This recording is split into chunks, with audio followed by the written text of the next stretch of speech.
You did some presentation mode, so down there we're about to. Yep. So what you do is you put this here.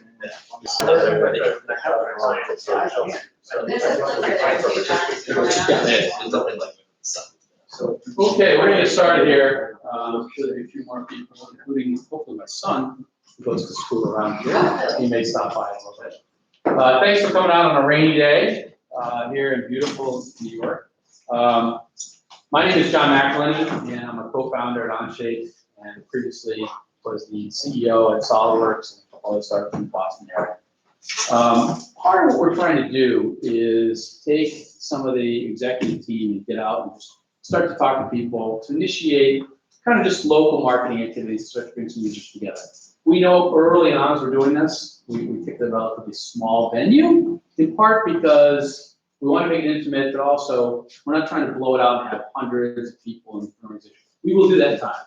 You know, the days of Onshape world, whether it be virtual or physical, those days will be happening. So thank you for taking time to come out. What I thought I'd do today is take a moment to take you through a little bit about Onshape. I'll share some history and perspectives. I want to share with you kind of the thoughts that we have behind Onshape when we started, and hopefully that will help you get a perspective about how we're thinking about things longer term.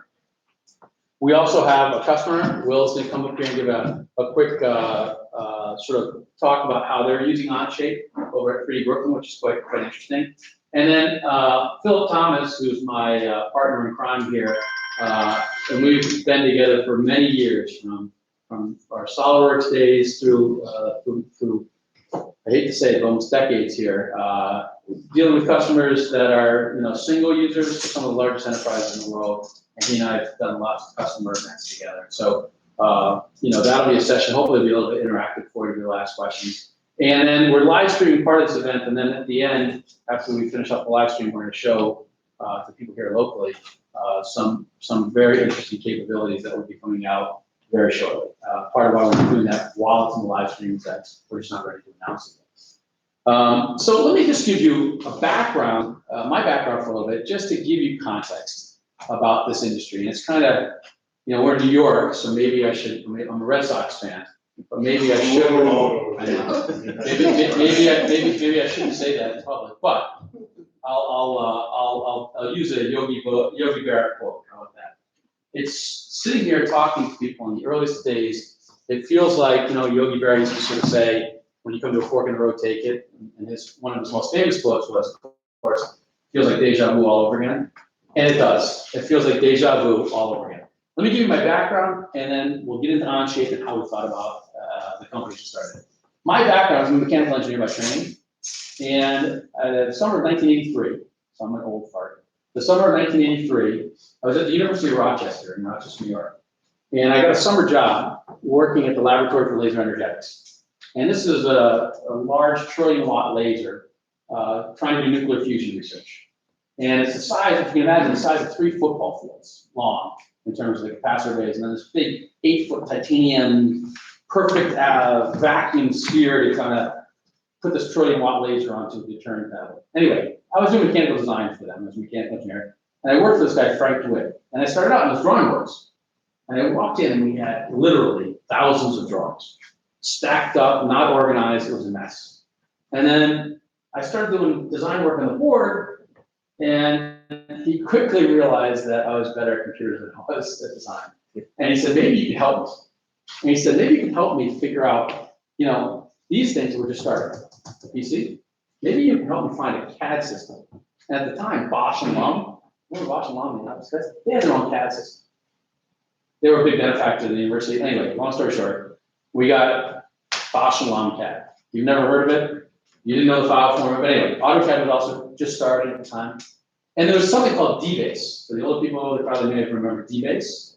And we had all these drawings. How do we get it organized? So what I did that summer, going into the fall and worked through the year, is I took DBase and I helped build a database management system and kind of came with a part numbering system, like the capacitor bay, targeting area, beam splitter, the optic, whatever. Came up with a part numbering schema, and then I literally went to 3M and bought the tape that you put on the end of the drawings, so you vertically hold the drawings, and we bought a bunch of these filing cabinets with like saber-tooth tiger kind of prongs to literally write down the drawing numbers, have it organized by, schema of the laser system, and then help out get a CAD system so we can start producing more drawings. That was 35 plus years ago. Here I am, helping people figure out where their data is, helping them find a CAD system, and helping them improve their processes in time. Why am I still doing it? Because the job's not done. Why am I still doing it? Because I still love this space. Why am I still doing this? Because this is what the world does. We make things. And so our job is to try and help build systems, help people make things. Make no mistake about it. People built airplanes with pencils and paper. That doesn't mean they're going to be competitive today if you did it by pencil and paper. And so there are times when you need to invest for the next generation and look at tools to help you become more productive. And that is the story about why we built Onshape. We're the only company that's 100% focused on the cloud and mobile. This is really important because this is a foundation not about differentiation, but about enablement, about why we help to solve some of the core problems that companies are facing in terms of how to get more efficient, more productive, meet the time constraints. Today, we're a private company, so we don't necessarily release numbers, but one of the things about technology companies is people want to make bets on the standard. And here's the catch-22. They want to make bets on the standard because when people standardize, it makes it easier to interchange. Right? It's the same reason why you have quarter 20 screws, you have standards. You may not remember, I gave a talk way back when at Solvers was, 80 years ago, 100 years ago, everybody had their own different screw machines. There was no standards involved, right? And so what happens in the tech industry, people want to identify the leaders early and help create a standard by their wallet and by usage. And so for us, it's not just about differentiation, it's about the platform to help us become the standard. As a private company, we don't disclose numbers, but let me just say that the total community, is large six figures, hundreds of thousands of users, tens of thousands of heavy users, and multiple thousands of commercial customers growing at a very, very nice rate. And a wide range of industries, from components to tool and die and mold, to large assemblies, to individual products, to some components in the AC space, and mechanical aspects of design, etc. We're based in Cambridge. We raised $170 million in venture capital. Now that could sound, I want to be really clear about this. That could sound like, oh, aren't we so good and aren't we so proud and we're so strong? I say that for only one reason. I say that so when you ask in your mind, is this a company that's going to be around? That's why we raise money. The job we have is a big job, and we raise the capital to make sure that when customers were making a purchasing decision, that they knew that we're going to be a player and we're going to be around. And it's really clear. Let me be clear. We are going to be around. We are going to be the leader. It's really clear. How long will it take? When? Those are all questions, but that's why we raise the amount of capital because it's a big job. And you'll see some of the principles when we started this business, we're changing the business model. We're changing the business model of the CAD industry. And that's going to require the capital we have, not just to do development, but to change the business model. And we're based in Cambridge, Massachusetts, and we are the Solvers team. This is if there's one chart I want you to remember, it's this one. And let me explain it to you. This chart talks about platforms. We can probably take almost every tech industry and lay in different companies, okay? But with every platform shift, you tend to have new leaders. Let's go through this in the CAD space.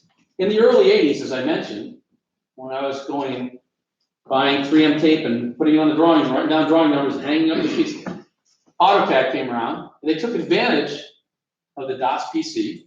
At the time, mini computers, CAD, those were the major players. And through a value-added reseller network at a $5,000 price point, billions of dollars of value were created, of course, in terms of the industry itself, but it helped literally millions of people in terms of improving the process. Fast forward to the late 80s, I was at Computer Vision, 3D CAD company. They made a bunch of explicit models. It was, very accurate 3D solid models, but you couldn't change the models. PTC came around, and like most good inventions, Sam Geisberg thought about it differently.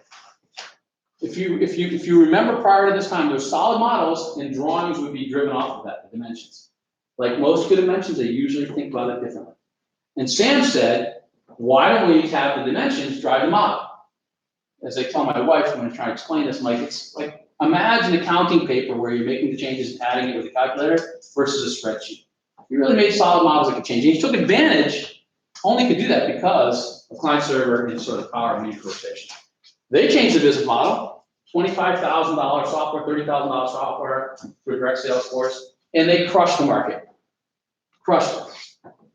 Moved to 1995, we started SolidWorks. I can tell you when we started SolidWorks, the big question was, why does the industry need a solid modeling market? I mean, PTC owns the market, right? That was the conventional wisdom when we went and sought financing for SolidWorks. But the reality is here, billions of dollars of value created, and it really helped a lot of companies improve their product design process. The problem was when we started SolidWorks, there was a lot of people that had their noses up against the glass. People were looking in through the window, and they wanted what these guys were offering. But there were three fundamental problems. It's too hard to learn, too hard to use, and too expensive. That was the reason that drove for SolidWorks. SolidWorks took advantage of the next generation of the platform, Windows. We took the business model of Autodesk, the product concept here, and put it in their distribution model. Billions of dollars of value created, and really became the standard. And I remember early SolidWorks meetings with customers was half this size, and telling them we're going to be the standard. And people would sort of look at you like you were crazy. But it ultimately, I think you can argue and say, is the standard. All of these things were about platform shifts and new leaders. Why it's really critical when you think about these platform shifts, it is not just about technology. It's about taking full advantage of that platform to rethink the problem and rethink the opportunity. And that's what we've done with Onshape. I want to point out something. Yesterday, I just talked to somebody, so please don't say, I don't know who's talking about it. Yesterday, there was a very important thing that happened. You know what the anniversary was yesterday? 25 years ago, something happened. You know what it was? What was introduced? Some of you are young enough. Some of you were young enough, you weren't even born. You don't know stuff. Huh? We were talking about that. Yeah, we were talking about it. Okay. Do you know what it was? Browser. Mosaic browser was introduced. You know who introduced that? Mark Andreessen. Oh. Okay. Mark Andreessen is the founder of Andreessen Horowitz. Okay, but he was also the founder of Netscape. The browser was introduced 25 years ago. Guess what? That shares an anniversary with another product. Have you seen what Mosaic looks like in the early Netscape browsers? How many have seen that old Netscape browser? Remember those? I mean, it's cool, but it was, if you look at it now, it's kind of dated, isn't it? Right? You know what shares an anniversary with that? SolidWorks. Oh, wow. 1993, SolidWorks was started by a guy by the name of John Hurst, a very good friend of mine, co-founder here at the time. You know what the name of SolidWorks was when it started? Winchester Design Systems. You know why it was Winchester Design Systems? Because that's where John lived. Onshape, you know what our name was when we started? Belmont Technology. That's where John and I played golf together. We needed a name. My point is, 25 years ago, it was a long time ago. Hello, a lot's happened that time. Cloud web mobile didn't exist. When we were at SolidWorks in 1995, we were debating, and this is going to sound crazy, but we were debating whether we should have a website. Now you can sit there and go, what, are you kidding me? We sat in the room, in the shipping room, Sabine Gassard, myself, and John Hershey debating. And we said, what would we put on the website? We said, well, we could put like a PDF of our brochure. We could put directions to how people could come to our offices in case they need to get there. I said, I remember the dialogue. Like, maybe someday people will download the software from the internet. We all laughed. We were one of the first 100,000 websites in the world. And my point is, the world has changed dramatically in that 25-year period. This was the start button for Windows. Start me up, Bill Gates, Windows 95. That's the era we're talking about. A lot has happened since then. I had a wonderful career and worked with many wonderful customers throughout the world as a CEO of SolidWorks for 7+ years. I don't stand here making, sort of inflammatory remarks about SolidWorks. It's a great company, great product. There are just times when you got to start fresh and you got to build something new. And I want to share with you how we thought about it, the principles, and what we've done. Okay? So What has changed since then? Not much. And this is not, again, trying to throw tomatoes at the industry, but CAD's become more expensive. Hello. PDM has created more hassles. This is not the fault of the PDM vendors. They're trying to do a good job of helping organize your information. This is a problem because of the atomic unit in the CAD world. The atomic unit, the atomic unit in the CAD world has been files. When you have a file, you have a problem. Because the question that comes immediately when you have a file is, do I have the right version of that file? We all have lived that world. I always give the example, if we were working on a proposal, we're talking about analysis, right? We're gonna talk about, a proposal that I want you to review. And I started out and I read a bunch of stuff up, and I sent it to you and say, hey, take a look at this, would you? And I call it John.doc, and you look at it and you sort of say, John really isn't in here because he's a terrible writer. His spelling sucks. And he goes and makes a bunch of changes in parallel, right? So you go and make one change. Meanwhile, I'm back in my office, I'm trying to get something done, and I keep working on it, and I save it, it's John.doc. You made a bunch of changes, you saved it, but you don't want to, you're a nice guy, you don't want to overwrite my stuff, so what do? You don't call it Ian.doc, you say John1.doc, right? Yeah, sure. And what do? You send it back to me. And now I'm confronted with the fundamental problem of, do I take John1.doc and merge it with John.doc, or John.doc and merge it with John1.doc? Multiply that by hundreds, thousands of people, multiply it across geographies, multiply it by geometric data changes, metadata changes, graphic changes. It's a wonder things get built. They do, but fundamentally, it's not because there are bad software engineers in the CAD industry, it's the atomic unit fundamentally has to change. So users are spending more and more time, and John Hershey talks about this, in the early days, when he took his year off, and my last company, Verizon, had acquired CloudSwitch, and we spent a lot of time talking about it. He's like, everybody I talk to is spending more and more time with all this stuff. All of this stuff, it's a nightmare. And this has to be fixed. This is sort of heat loss to friction, and the friction is increasing. So outside of the CAD world, a lot has changed. I mean, since the introduction of my last major part being in this industry before Onshape, in my SolidWorks, since the introduction of SolidWorks, and by the way, I'm saying SolidWorks era. We can call it Inventor, we can call it Solid. I'm not trying to, throw dirt here. Look at these companies. They didn't exist. I mean, Google kind of existed, but Salesforce, Stripe, Airbnb, Box, Zendesk, HubSpot, Slack, Jira, NetSuite, GitHub, Facebook, Dropbox, Uber. These companies didn't exist. And the question is, they're all taking advantage. How many people have taken an Uber here? Everybody's taking Uber, right? Would you ever want to take a taxi versus Uber? You want to take the thing that's closest, fastest, right? No, the experience is far better than Uber, right? Because it was designed, purpose-built for that. And so, Cloud Web Mobile is creating a platform to allow people to transform their businesses. The question is, why hasn't it been in product design? The short answer is, because it's really hard. This is not moving simple text data around. You're moving lots of geometry, lots of graphics, lots of compute. And how do you do that? The short answer is, we have a lot of really smart people. I like to think of myself as smart, but much smarter than me. In fact, they're working on doing some very interesting things architecturally. But these devices, this, they all have GPUs in them. And we're taking advantage of the GPUs locally. So there's been some really great architectural work to take advantage of this platform, to take advantage of compute in the cloud, but also the local GPUs. We raised a lot of money. I want to be really clear what our vision is. So all the people who are watching online here, when you tell your friends, this is our vision, what we want to do. In the business world, a lot of installed software on-premise. I remember when I was at SolidWorks, I authorized and installed Siebel to do customer relationship management. Tom Siebel was a genius.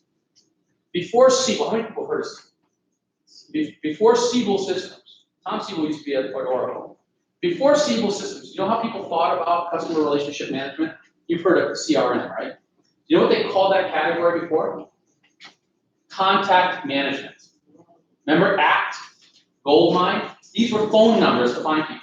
And Tom Siebel realized, rethinking the problem, that it's not just about the information, how to reach that person, it's about all the interactions. and they created that category, CRM. And so for a long time, they were the dominant category killer. PeopleSoft, install software in the business world. Cloud Web Mobile came around, allowed people to fundamentally transform the experience, and Salesforce and Workday is crushing it. In the CAD world, SolidWorks, SO, Autodesk, Siemens, $8 billion plus spent annually. $8 billion. $80 billion worth of market cap in these 4 companies alone. Okay? This, I talked about the platform shift, in terms of major transformations. What's up for grabs here is this whole space. Now, they'll build products, don't get me wrong. Of course they're gonna have to. The market is telling them and the world, this is what we want, this is where we go. The only question is when. It's not if, it's only when. And when in mass. And we have our own views, but people have other views on that. And we bet that it's sooner rather than later. Taking full advantage of the platform and rethinking each step of this, of what this provides, is key to building the next generation of product. That's what we've done with Onshape. So the question is, why did we build it? Well, design has changed. When I talked about my days doing design work at the Laboratory for Laser Energetics, it turns out that, I then went to work for Raytheon. The design area is one part of the building. Manufacturing was just a walk down the hall, and you went down to resolve things face to face. But that's changed. Now, it used to be that, you can walk down one location. Now it's, you're starting to come. You're sourcing stuff from China, building it here, assembling it. They're sort of distributed all over the place. People are facing pressures to get out sooner, faster. Global, mobile, and iterative. So the world's changed, but the tools haven't. So we thought about this and said, with all the problems people have, this new platform available, we're going to go build a whole new system. And so let's just go through those problems. If you think about CAD systems, people, the way that you work today, every single user, Mark, in your company, they have a CAD system on their desk, right? They have a CAD. We know it, AutoCAD, of course, in your case, but they have software installed on their machines. Now, hopefully, you're a company that can get everybody standardized and they're all in the same version. Well, it turns out that's not so easy. Because people have some projects that are midstream and they can't change. So in the case of SolidWorks, some people might be on top of 2017, some might be on top of 2015. So even if they standardize on the same tool, they're on different versions of the platform. And the way that the software works is that the data has to be next to the application. So now everybody has a copy of the data, not just the software. So everybody's got the John.doc problem here, right? And you got to deal with all the managing of who's doing what, where, when, and how. And how do people work together? Remember, it used to be walk down to the shop floor. Now you're dealing with suppliers in Shenzhen. You got to deal with, some of your European colleagues. How are they doing if they're emailing? Now I want to pause here for a moment. Because as you can imagine when we started Onshape, the big question everybody said was, well, I'm not putting my information out in the cloud. And these are the same people that we say, very interesting, we can talk about that. How do you secure your data today? How do you work today? It turns out, what do people do? They email. So let's just take a simple example, Dave. You and I are going to work on something. And how am I going to get your SolidWorks file you send to me or an AutoCAD file? You're going to email it to me. So now you have a copy of this in your vault. You have a copy of this in your outbox. You got a copy of this in my inbox. And then once I have it, you have no idea what. So it may feel secure because I can look and feel and touch it. But in fact, there's multiple copies everywhere. And so the IP leakage is dramatic. It's dramatic. So we think there's a better way. And then, of course, you put a PDM system, and people think that they have control when they have a PDM system. And yes, it does help with a little bit of organizational chaos because you stop people from stepping on each other's toes. And you do that, though, the cost for doing that, I'm not talking about the software cost. The organizational cost and friction that gets introduced is tremendous because what you are doing is you are taking that data file and saying, for the benefit of the organization, I'm going to check this into the vault, or I'm going to check it out so nobody else can work on it while I'm doing it. And you're locking everybody out. So now you're taking what inherently could be a parallelized process, and you're making it very serial, very expensive, and I'm not talking about software. So you got multiple copies, we all know about this. By the way, cloud's a little bit better, but it kind of becomes a cloud duplicating machine. This is the reality of how products get made. We've tried to put a clever marketing term on it called CAD gridlock, and I think it does fit. This is what the world is facing. It's just how do we resolve this? I mean, if you're here, you are going to get through the other side. I was just in Bogota, Colombia last week. My wife is Colombian. And we were trying to get to her parents' summer place. And we were in Bogota. To get to the outskirts of Bogota, it's 10 million people in the city. It took 2 hours to get to the outskirts of Bogota from one part to the other. The rest of the journey only took an hour and a half. It's just this. It's crazy. And sometimes, like I said to my brother-in-law, like, they just kind of need to blow up a few of the streets and like rethink the whole thing. Like, you are not going to make this better by having a traffic cop and a couple of lights. Like, you got to rethink it. And I think the world's like this. I'll leave this up here, but I don't have to read each of these things. Every single person, whether you're using AutoCAD, Solid Edge, Pro E, CATIA, SolidWorks, Rhino, you name it. Every one of these problems you've dealt with. Shenzhen built an old version. It happens all the time. So when we thought about this, we sort of said, basically, we got to kind of throw this stuff off the table and reset and rethink how people can work, how the system should be architected, and how we can make it better, a better experience. So I wanted to share with you kind of 4 key sort of principles that we had when we started Onshape. The first is that it had to be a new platform to take advantage of that platform. Meaning we wanted to take every advantage of what the platform could offer, web, cloud, mobile. Back in the SolidWorks days, in the early days, we had something that we often referred to as our compass. And the compass was WWMD. I'm not talking about weapons of mass destruction, but we would say to ourselves, what would Microsoft do? And that was our guide, that was our North Star. That was our guiding point of how we thought about what to do if we came to questions about things. When we started Onshape, we said WWG, not what would God do, what would Google do? Because they have thought about this problem. And it's a profound difference. And just so you know, when you start a company, there's a big question about timing. How do you know it's the right time? And by the way, you sit there in your own company and say, how do we know it's time to get started? How do we know that we've got to get moving now? And usually it's because the pain is too great or the opportunity is too great not to do it. But often you can look around and see what your peers are doing and what's happening in the industry. And it takes leaders. It takes leaders in their organization to have the chutzpah to say, I'm going to go do this now. Because you're taking a little bit of risk. But ironically, sometimes the risk is greater by not doing something. When we started Onshape, part of what gave rise to time is right, and as I'll share the story, was John was sitting there and there's something called Google Body. How many people have ever heard of Google Body? It's now called Zygot Body. Google must have sold off. But it turns out that Google had built something called Google Body. And what it was a model of the human body. And it was a skeletal system, a muscular system, circulatory system. And I remember seeing it, and I remember John sort of saying, and his physical reaction when he saw it, he literally leapt out of his chair. Because what this was, it was the first time it was a web application that allowed you to be able to interact through a web browser and have a true interactive experience. There was no software download. There was nothing. You just had a web experience, and it had a true interactive experience of a complex model. And that's when John sort of said, it's ready. The infrastructure is ready. WebGL can support the interactive experience we want. And because it can support it, it means that we can have this centralized data model, and we don't have to have files everywhere. The atomic unit can change. And that will resolve many of those problems that we had to list about building the wrong version in ShareChat. So, the platform, and I'm going to talk about how we've taken advantage of some of the platform, including some of the things that just happened literally last week. New product. When we built this new product, we went back and sort of said, what's working and what needs to be repaired? What do we need to rethink? And so we really thought about that very deliberately from the beginning. We also thought about kind of new business model.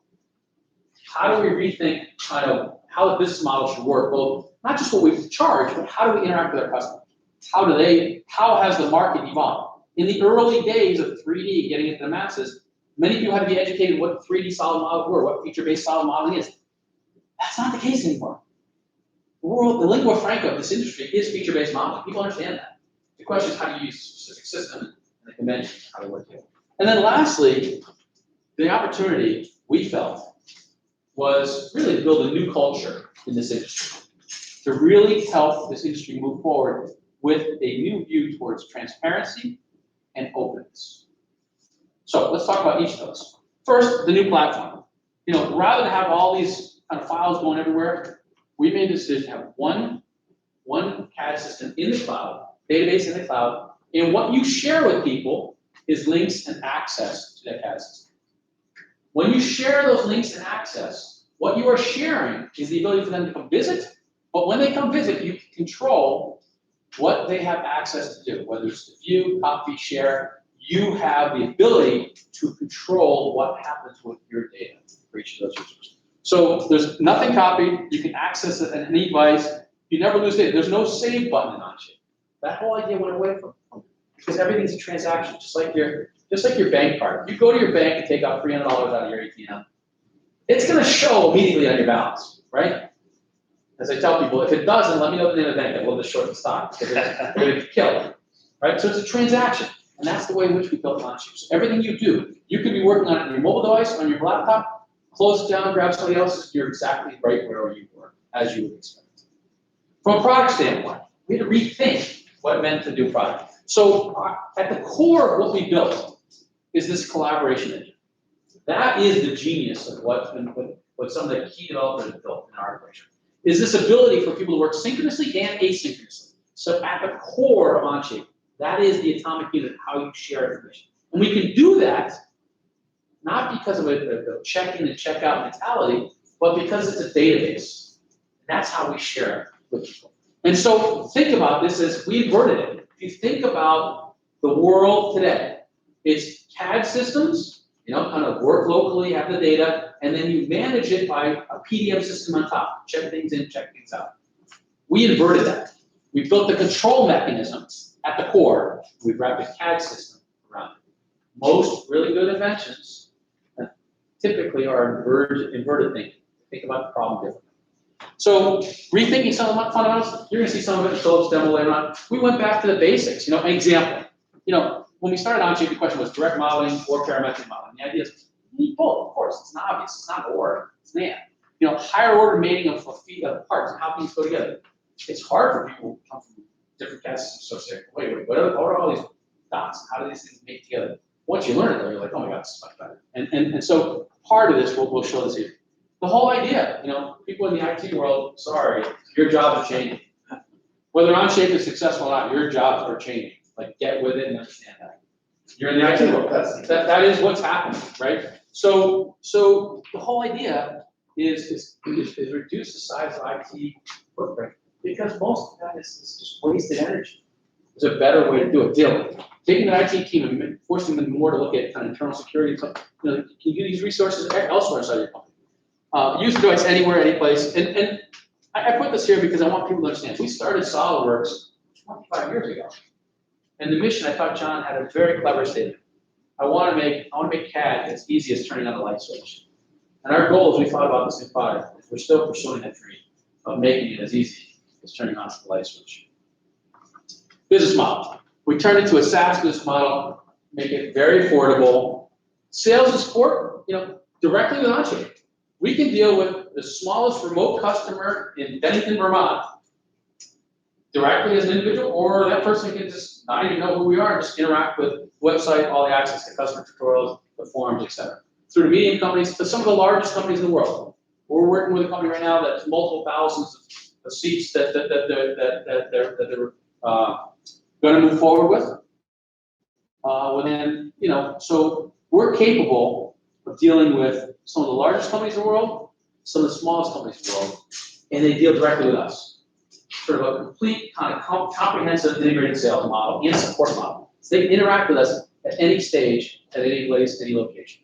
And customers truly do value that direct link with Onshape. They're not dealing with an intermediary, they're not with multiple channels. They can deal directly with the company. And that's from the smallest company to the largest company. Go to G2 Crowd, bunch of great stuff there in terms of some of the references, in terms of Onshape and support. And then lastly, about one of the principles is new culture. And when I say new culture, you can't, building corporate culture, it's organic. It happens by your actions, how you think. But there are some principles. And our view was this idea of radical transparency about our system. Radical transparency about functionality, radical transparency about uptime, just what we're doing, how the system's working, We keep that, make that completely public, and I'll show you that. We also try to do massive rapid feedback, both from our customers, with other customers, but also our people interacting directly with forums and support. And we want to be known as a great company to do business. That is what we want to do. That's our goal. That's how we started the company, as we thought of. Let me talk about kind of transparency. We have the best uptime of any CAD vendor. I can make the statement without even looking at any other vendors. You know why? Because none of them publish this. None of them can.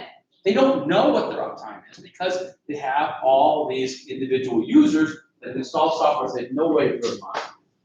With Onshape, we're 99.9%. By the way, you don't trust these slides or these data. Go online and look at it, status.onshape.com, okay? You can go there literally from here, change the time zone, and you can go back to when we first introduced Onshape to some early beta customers in 2015. And you can see every month when there's been an incident, okay? We go there right now and we'll show you whether things are operational or not. In fact, there was an incident, I don't know which date I chose to do it. There was an incident here where it was 3 minutes that it was down. But you can go back every time, add up the cumulative amount of times it's been down. And I'll bet my paycheck that the uptime is better than any other systems out there. And by the way, it's in part because we think we have really great software engineers, but I don't want to be so arrogant to say that it's because of that. The reason is fundamentally the architecture is different. The uptime of Onshape is just fundamentally better because it's far more resilient. Why is it far more resilient? Because of the architecture. Simple example. I think I might have mentioned this to you, Dave. You have install-based software you're running, you have multiple single points of failure throughout the system. We didn't design it like that as followers. Our Autodesk didn't design it to fail and break. Nobody wants to do that. Nobody's that mischievous to go do that. It's just the nature of the architecture. Whereas, for example, in Onshape, like the example I use is Parasol. Parasol happens to be a modeling engine. It does all the math calculations when you're doing the geometric model. In install-based systems that use Parasol or ACES or any of these kernels, they make calls to these things. If they throw an exception, you go to the blue screen of death. With Onshape, when we created it, we have multiple instances of Parasol. So if it throws an exception, we point you to another instance of Parasol. For you, you don't even notice it. That's the point. It's fundamentally the architecture has changed. I want to share this experience with you. This is on our forum, so you can also see this. This happened last week. This is one of these, be careful to go promote that you had a problem, but I think it's really fascinating what happened. We build new functionality. Every 3 weeks, we have a new release of Onshape. And one of the functionalities we had 3 weeks ago, which was this idea of drawing flags. Actually, it was a week and a half.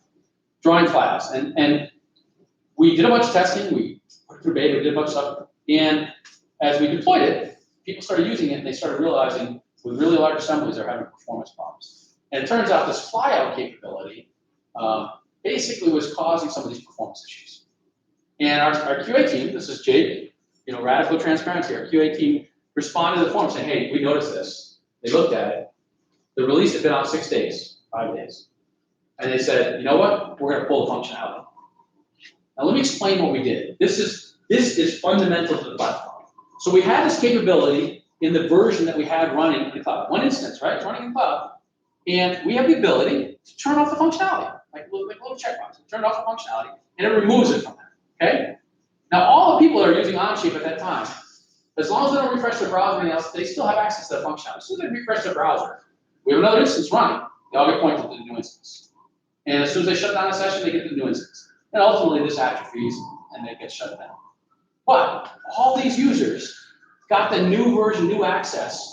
They didn't lose any functionality. They didn't have to go find old service packs. They didn't have to go find the old data and try and restore it. They literally just kept working, and the problem was resolved. That's not possible when you have people who download literally hundreds of thousands of copies of software, and you have to say, hey, everybody, it's like a recall. Bring your car in. We're going to put in a software fix for your car. Like, you can't do it. And that's what this whole platform, it changes the support model. And it requires that you have radical transparency and openness for trust, for people to understand how you work. So, how are we doing as a company? Well, pretty well. I got a video here. I don't know if I can, the voice may not project, so I think I'm going to skip this. But you should go on our website. There's a couple ones. This guy from Dixie Ironworks, I thought just did such a great job articulating our our use case. And there's a bunch of videos in there and use cases. But a lot of great customers, and we're starting to make a big push now about getting our message out about Onshape success. Over 4 million hours of production usage of the system, every day. By the way, every other system out there has no idea the amount of usage because they can't monitor it. We're installers who would have died for this kind of information. We know exactly how it's being used across the board. We never see access to data, just be clear. We never see your data unless you share it with us for support reasons. Other than that, we only look at it as the atomic unit of this element for this document. Thousands of companies are commercial customers and growing every day. The ones and some small companies and medium-sized companies have three-quarters of them. We're the primary CAD system. They do keep some install-based systems around that do work, but we're the primary CAD system to them now, and growing. And they're telling you more and more friends. That's part of why we're out, sort of starting to get the message out and talk about things. Because the product's ready. We've got some interesting things to show you tonight here about both our product, and at the end of the live stream, we'll show the enterprise functionality. I'm going to turn it over to Will. Will's going to talk a little bit about 3D Brooklyn. And I thought when we talked to Will about things, I really thought this is important, actually, is to share a generational perspective. There's a few years difference, Steve. You got a little bit more hair than I do, but your generation, and I asked Will to hit on this a little bit, this generation is just not going to tolerate a lot of the idiosyncrasies of kind of install-based type stuff. They're looking for a next generation thing. And how they learn is very different. I look at my son, he's a couple of years, he's at NYU now. They're the type of people that just look like they start trying to do something because their world has always been about there's no downside that they keep clicking on stuff because things won't break or they don't have to worry about the fragility of systems. When they have to go use systems where you basically got to get everything set up and say go, and there's no way to recover from that, like you're just not gonna tolerate that. And that's part of what I talked about. I might share a little bit of insight about. Well, so is it connected here? Yes. One of those tabs. This one? Yeah. Oh. Yeah. Read Phil's email. Sure. Oh, there you go. That must be there. Great.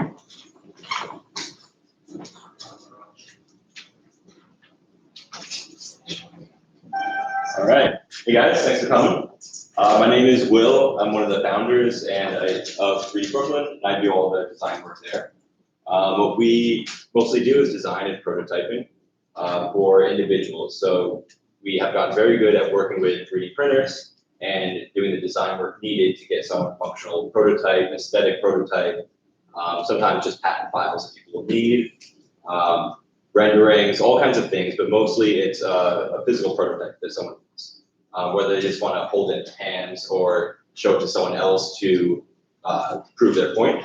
And this is our sort of system down here that we try to keep it simple for people because most of our clients have no idea about the process. They don't know how a 3D printer works. They don't know how design programs work at all. So we try to keep it simple for them. We bring people in. So we have examples all over our studio. We have 20 printers laying around. We bring them in for a free consultation. We're not trying to, just make money off people from the start. They sit down. We have a cozy little couch area, kind of like that actually. Some plants in it in a Brooklyn loft right now. We're actually in the middle of moving to a larger studio right now. But we're in a residential loft building, so people kind of walk up, they're lost, they're confused. They really slowly open our door, and then they're like, "Wow, it's a really cool Brooklyn loft." So it's a cool environment. We're friendly with people. We answer the phone right when people call. We try to be as helpful as possible. We are a small team of 4, so it's easy to get a little too busy. So we bring them in for the consultation, talk with them. Usually my business partner Nate, who handles sales, will talk through their project with them, figure out really their end goal, because most of these people don't know what they need to do in that whole middle. They have this idea. They want something, but they have no idea what's going to happen in between there. So we, figure out what they need and really talk them through what they actually need and the path that we are going to guide them through. So we'll talk them through it, kind of give them a rough quote usually during the process, and then after the meeting, Nate will come to me. He'll run me through the project. I will tell him how long it's going to take to do that design work, and it's simpler stuff. We're not doing crazy engineering. It's smaller, just 3D printed designed to be 3D printed for the most part. So most things are, 6 hours, but we have a lot of 2 to 3 hour jobs too that are quicker things. So we'll do the quote, send that over. Once the client approves, they're in our queue, and we'll start on design work. Usually a dozen jobs going on at a time at all different stages. And we're really open about sharing files. So throughout the process, we're sending renderings, getting feedback. At that point, I'm working directly with the client. So we're very sort of white glove, and we're working with the client. They're calling us, they're coming back in, they're checking prints. And in this design period, we just will print as much as we need to on our printers, which are mostly plastic FDM printers, as well as some resin Formlabs printers. But most of it's actually, the cheaper FDM stuff that for these kind of people, it's affordable. It's really what they need to get that end product, and they're not looking for anything flashy. Though, a percentage of them are, depending on the sort of client and the sort of job. But what we find is really cool is that there's all these individuals that have big jobs. They have some kind of weird idea that a lot of them have had it for 5, 10 years even, and their friends are tired of hearing about it. So they're like, Google 3D printing, some mystery word, magic word, and people end up finding us on Google. They'll drop us a call, an email, and feel comfortable with us, and then they come into the process. So we're sending our work back and forth, and then at the end they get a free print. So it's simple. You get your quote for design hours, and then you get a print at the end. And if you want more, it's a price based on material weight or material volume. So really our goal there is to keep that part of it simple. What we've really seen is that it's a lot of these new softwares that are coming out now, like Instagram, Squarespace, Facebook, Etsy, Kickstarter, to name a few, all kind of different types of platforms. But what's really happening is that these marketing tools are enabling all these people to start a brand or make a Facebook page, kind of test the market, proof of concept sort of things, and they get excited about it. It's free. You can build your website, you can make a Facebook, see how many fans you have, and sort of grow that. Sort of the modern way of starting a brand, which is actually how 3D Brooklyn started also as just an Instagram. So we've been around for about 3 years, and we've really learned how the printers work. And if any of you have worked firsthand with a printer, you know that it's not 100%. They're not great machines, even years later. So our production team is always, tearing apart one printer or 6 and fixing them. But we've gotten good at knowing, how we can really keep the design process simple and limited to a small amount of hours, that we're not pricing out these individuals. That a lot of times are $1,000, $2,000, and it's typically less than that. So we're good at working with the people. We're good at working with the machines. So what we really do is tie that middle together, because these people have ideas. They know there's this stuff out there that can help them. They don't know how to use it, but we know both sides. We kind of help to connect them there. And even this other line down here, everything is just so disconnected now, especially in the 3D world, where you have different file type softwares. Are you going to manufacturing? Are you 3D printing? Do you just need a rendering? Are you just looking for drawing files? All these different things. So, and if all of us have read forums, that doesn't help you focus on the issue. You only get more thrown over here, or someone's hating on one thing, loving another thing, and it's hard to figure out, the central, what is it all right now, with all these different processes together. This is just some Onshape screenshots of some of the our jobs. Sort of a variety here, which is kind of cool. We do a lot of sort of manufacturing things. So that's a soda top lid that would the client came in, they just wanted to protect the lid of a can. So when you're drinking it, there's the contaminants aren't getting on your lips, you're not drinking it. And that actually went over to injection molding, which is probably about 5–10% of our jobs will move over to injection molding in the end, directly from us, in which case we normally connect to another designer that needs to do injection molding tools, since I don't really have experience doing that. So we're open, we're transparent with people. We tell them, look, I can take this thing apart and see that this was made like this because it's injection molded, so we can kind of copy that. But really, we're not confident saying that we can design your tool. This is a cool one. This is actually a 5-foot turbine, not functional, but aesthetic for a company that sold planes, and they just wanted a big centerpiece over their secretary desk. So this was actually all printed on FDM printers, and you can kind of see this section. Those are all separate prints. I think there are over 60 or 80 prints here. Each one of these turbines are 2 feet tall, printed on a raised printer that has a 2-foot build size. And then we assembled it all over one weekend, and I drove it up to Connecticut with my business partner and installed it that day. And that was a super cool one. We chromed some of it, so it had a nice look at the end. This is a cool one that is actually a local, became friends of ours in Brooklyn, but they came to us to create what they do. It's called New York train signs, and they make it looks like the subway marquee from underground where you see how soon the train's coming, but it's meant so you can mount it to your wall, put it on a table. They're now doing really well selling them, but we first started by printing, their enclosure at the back to close out the electronics and make a sort of modular mount where you have the table mount, this blue part that can slide off, and you can put on a wall mount and stick it up on your wall. And now they've grown and they're making their own custom boxes, not printing it anymore, but that we sort of help them get started off the ground for that. This one over here is just a trophy. We work with agencies fairly often. They'll reach out to get trophies for their workers, swag for events, things like that. So that we modeled the New York Times building and printed that out in nylon for them. This one is a breastfeeding device, actually, that is sort of an inverted bottle, simple, just threaded cap meant to fit a tube.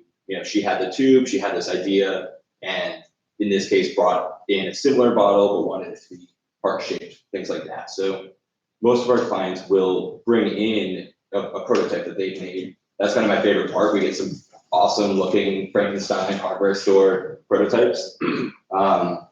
And now she's working on building her brand. It's an Instagram now. She's doing great. This is a pretty interesting one that it's a dog food scoop. And this was this is a pretty old project. This is actually my last SolidWorks project that then carried over to Onshape, which was really cool because I was able to instantly pull it in and keep on working with it.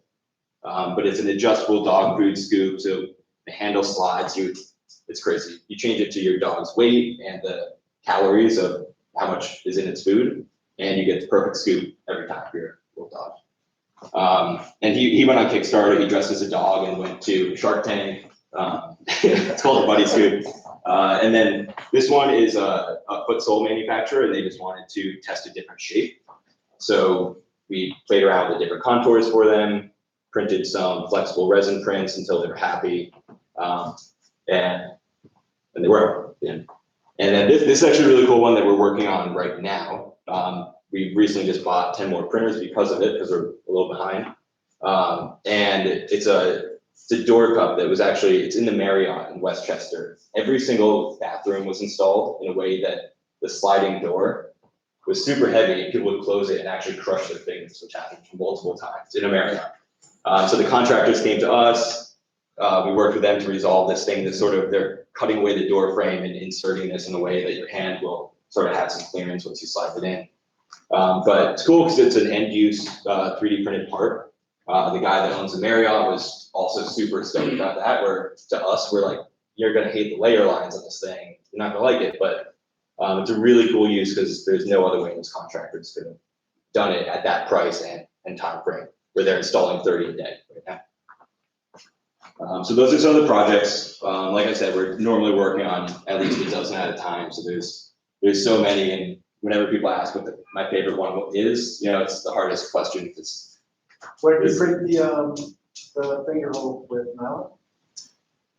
Which one? No, that's actually just PLA. Just PLA on a MakerBot printer. Yeah.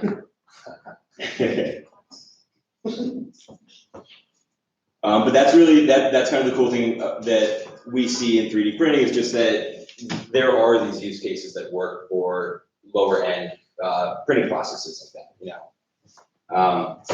So here's sort of my timeline of what brought me into CAD. My background, I really started in Adobe Illustrator, or two-dimensional, in high school, and then I ended up going to college for packaging design, which is basically like branding. So I was using Illustrator throughout college. After graduating, I bought a Cubify printer and also their design software because I didn't know anything about 3D modeling or 3D printing. So I wanted to just kind of keep it in the family. Most of you probably haven't heard of Cubify. They were a 3D systems company. And they're gone now. Yeah. They're gone, but their printer was it was sort of like the Mac of printers, especially at the time. You had to get their proprietary filament, which was 5 times the cost of the rest of it. So eventually you end up hacking the printer and then you break it and you move on to it. That's what I did. But it was a great printer. It really helped me get off the ground because it's not like a Prusa where you're building it and tinkering and learning and figuring out all these variables. It's plug and play and it works. So that's why I went for their software. And for me, coming from Adobe Illustrator, which is a vector program, it's very similar to drawing a sketch in a CAD program. You're using splines and lines and things like that. So I just started by making really simple shapes, extruding them. One of my first things was a pizza-shaped bottle opener, combining 2 of my favorite things there. And quickly I just started really getting into printing and designing random things. So I started with Instagram, 3D Brooklyn, had some stupid names before that too. But 3D Brooklyn kind of locked in, it stuck. Started kind of gaining traction. Other 3D printers were just going into, kind of inspirational posts and seeing other things that people were doing 3D printers. I'm not doing an octopus with a peace sign. I'm making functional prints. I don't know if any of you have seen that one. That's a very often used 3D print. So I started using that a lot, and then met my business partner on Instagram. We've got some beers, decided to make things a little more serious, turned 3D Brooklyn into an LLC. And that's when I hopped onto SolidWorks, get a little more official. And started using that about a year and a half or so. And then a friend told me about Onshape. At that point, I was running SolidWorks on Windows partition of my Mac.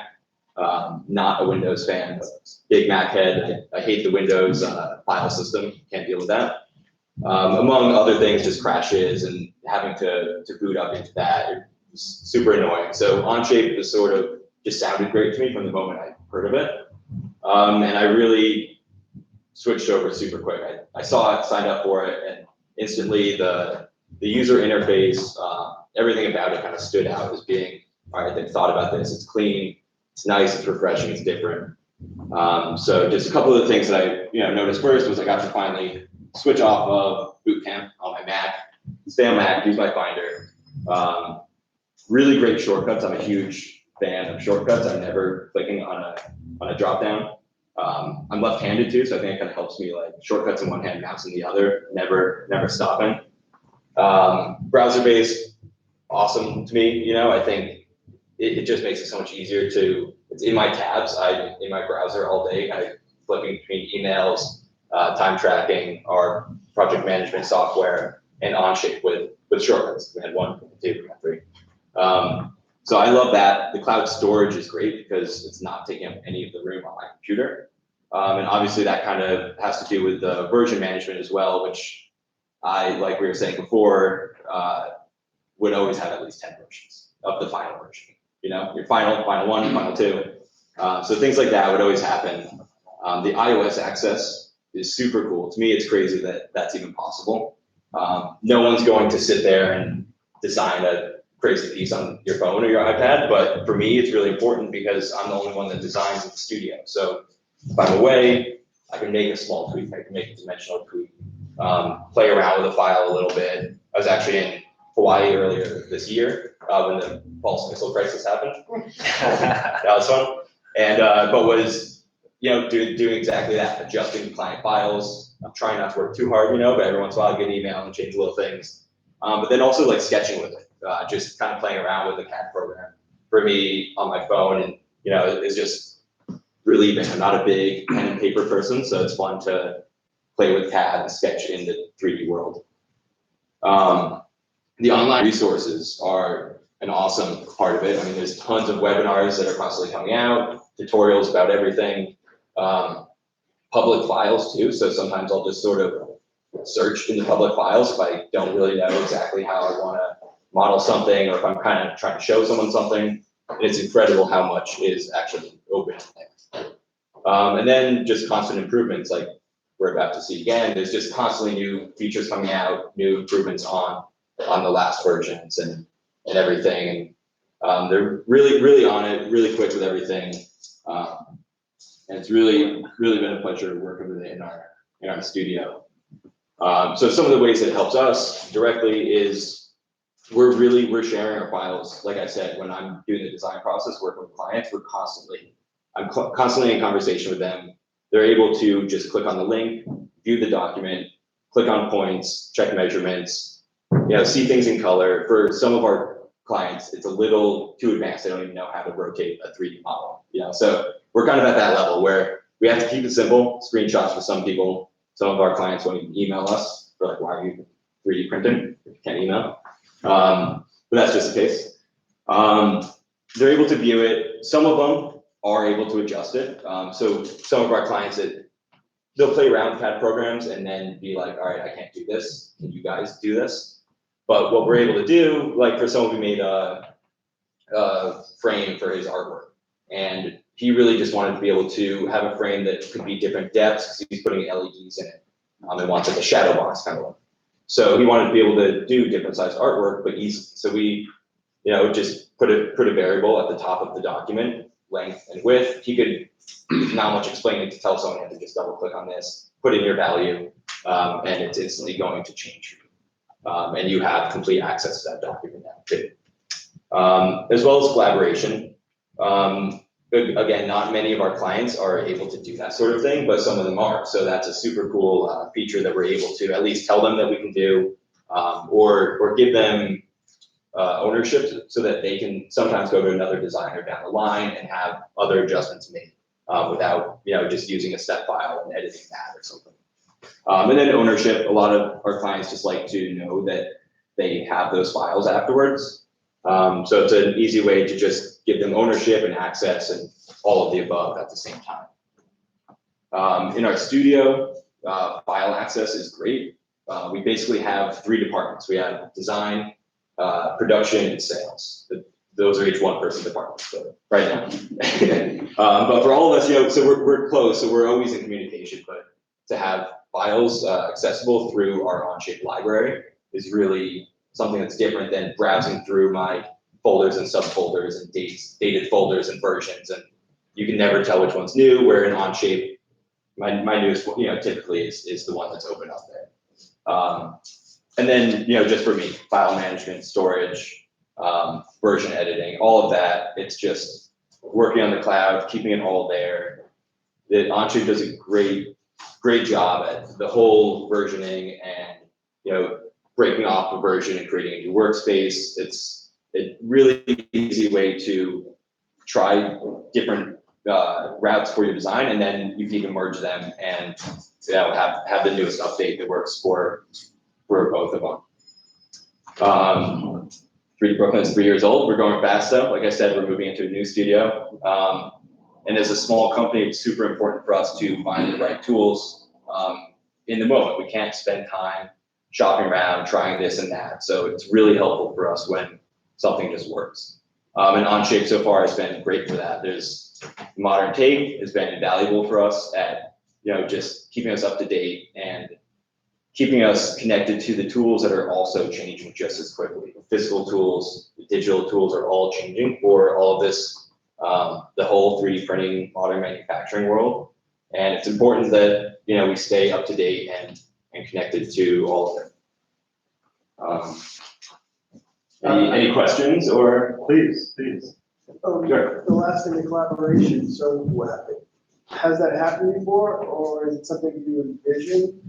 More I'm hoping for it, especially if and when we grow our design team. I'd love to do it internally, where I could pass a file off to someone and have them make edits. So I'm not constantly working on a project. I'm starting up, building the basis of it, and then maybe another designer could finish it up.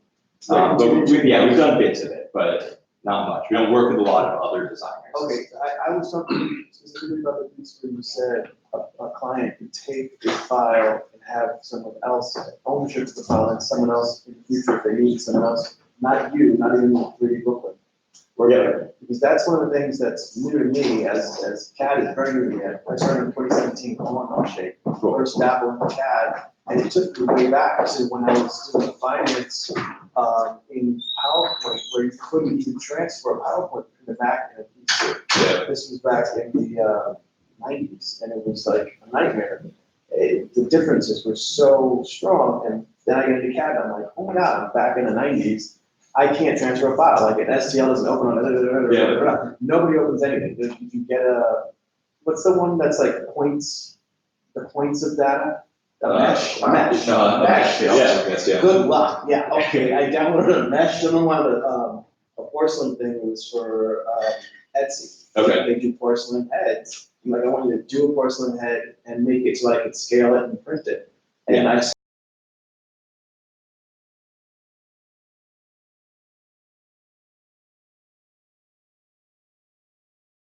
the client gets the Onshape, but when you plan to give them an STL, then they're not fine. No, complete, literally as if they were working on the document from the screen. Oh, okay, so you share the file on your Onshape. So we can eliminate some confusion, they're on their files. Yeah, Right, exactly. yeah. That's what I'm saying. You can't share a You're sharing file.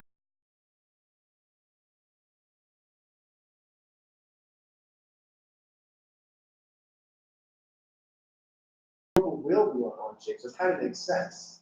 Totally, and the idea itself, is what really makes sense to me, is that you can transfer it with someone else, and even if they're not using Onshape, they have a browser, and they can go on there and download the file. They don't need And an put it account, on. it can be in the normal. Right, they can Yeah, download yeah. the STL, I guess.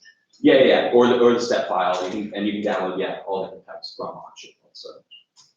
Yeah, What's the step file? step file is, some people here might know better than me, but really it's more editable.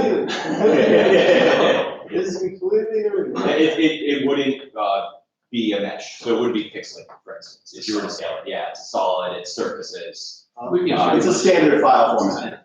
Yeah. Okay, all right. It's sort of like a PSD where STL is not a JPEG. Right. But you can't really go back. Yeah, I mean, you were absolutely right about him and his generation, because I'm sort of in the middle of, maybe a lot of the guys here, So, because you mentioned, the fact that they were used to everything not crashing. That's the way that they're used to a computer you would just flip like 40 web pages over at once and no big deal. I was working with a guy about your age, and he was building, like page layouts for magazine ads for our company in Photoshop. And I was like, in my day, we would never use Photoshop for anything because it would crash computers once you had all these layers.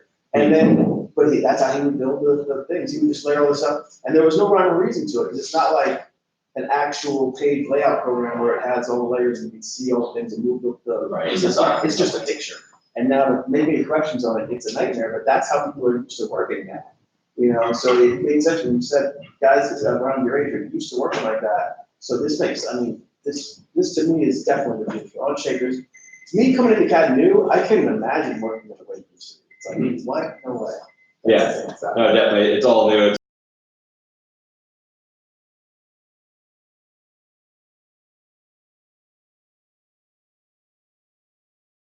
Gonna stay and answer questions. Will. Who's Chris? Does anyone have a corkscrew on them? One of you statistically has a. Right? Let's go. Because we are slightly 6 hours challenged. later. We are slightly challenged by the need for corkscrews. If the answer is no, we have to run out to the data on the streets. So no corkscrews. Right. The trick of the shoe, right? Oh, everyone's seen that. It's gonna make a mess. Right, here's what we're gonna do. Is everyone- 7th inning stretch. We're going to throw out some beers and some munchies. We'll give Will a chance to answer a few more questions, and then we'll jump into the next portion where we'll actually do some show and tell with Onshape. Is that fair? Yeah. Okay, I don't know why I thought you were Chris. That's just weird. Yeah, it's honestly, I'm before, I must look like a Chris. Oh. I've definitely got that before. So let's get these beers out and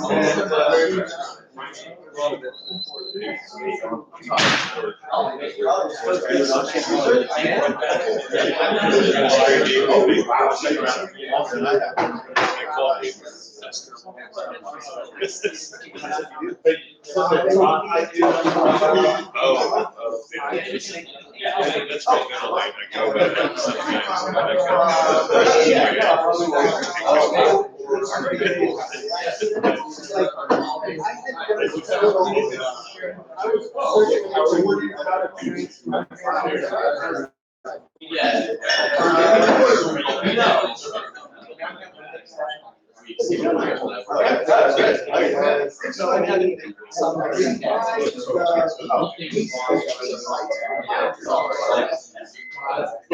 my joke is like, I'm gonna use, I use SolidWorks, doing well, you know, my favorite.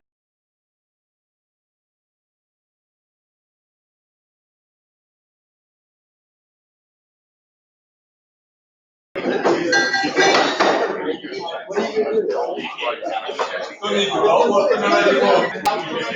Really like designing their entire pipeline on IT related, security, production.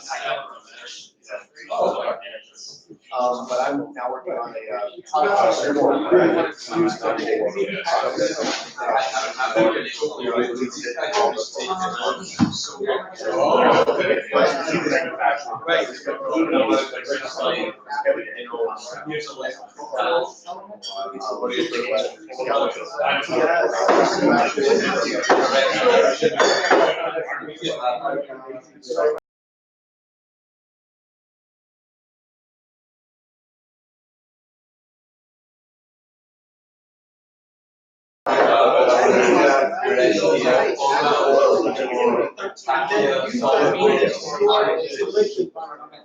Right. So do you have software? And so are you design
These are only three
Why is this not working?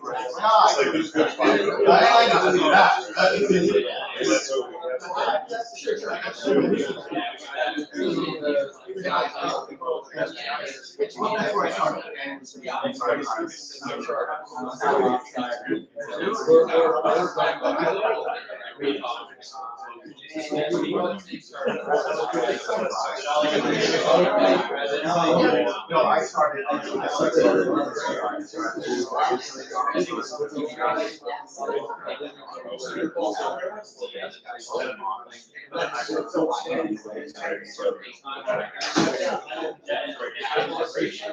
Alright, everyone, feel free to take your drinks to your seats. Philip is about to start the technical portion once he's finished his wine. Alright. This is where it gets a bit dodgy, so I recommend buckling in. Everyone buckle up. There is I'm going to share with you all kinds of very useful tidbits, one of which is the things that the cheese sandwich is actually proper oil on, they are to die for. Oh yeah. I'll do myself out in a second. Something I didn't realize listening to Will's presentation was I'm also a big fan of keyboard shortcuts. It is without doubt the fastest way to use Onshape. And then I learned it's probably because I'm also left-handed that I hold the mouse in my right hand and use the keyboard shortcuts in my left. Very interesting. One of the things I usually do at this point is people are refilling their glasses and the beer and grabbing the snacks. Is sort of just take a little survey of my audience, right? Know who you're talking to. If you're all school teachers and have no idea what engineering software does, you just want to know how to set it up, that's one thing. If you're all diehard SolidWorks users and you came here with a shopping list, I absolutely want to know who you are and what's on your shopping list. So let's do it by show of hands. Who here has never used Onshape when you saw that it was free beer and food? And, okay, no, not true, not true. I'm lying. So everyone's like used Onshape. Who here are professional Onshape users? You have an Onshape professional account. Oh my God, there's like a user group. All right, 6, so 7. The people that didn't raise your hands, are you like a SolidWorks user? You saw free food? Your primary CAD system is? Onshape. Hey, you didn't put your, who here has not used Onshape? You hadn't put your hand up. I didn't. Okay, moving on. You, sir. I used it. Awesome. Oh, you've already used it. What is your CAD system that you use at your work? Do you use a CAD system at work? I use it now, and I'm in school with learning different things around with it. So I'm. Love it, love it. Welcome, welcome. Right, so who here, so apparently there's no one here that uses SolidWorks or Inventor or Katia at work. Okay, I know what you do, I know what you do. I can see where you work. So is anyone here just, no one here? Yes, Oh, all of those. John took all the people that came with shopping lists. Okay. Oh, I have a shopping list, I got one. Oh my God. Yeah, so I'm the guy you mentioned, the SolidWorks guy with all the lists and things. Nice. Nice. So John, almost everyone here uses Onshape either as a free account.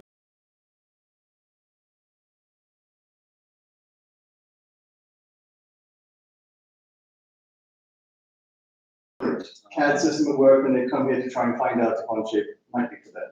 There's no one in that book.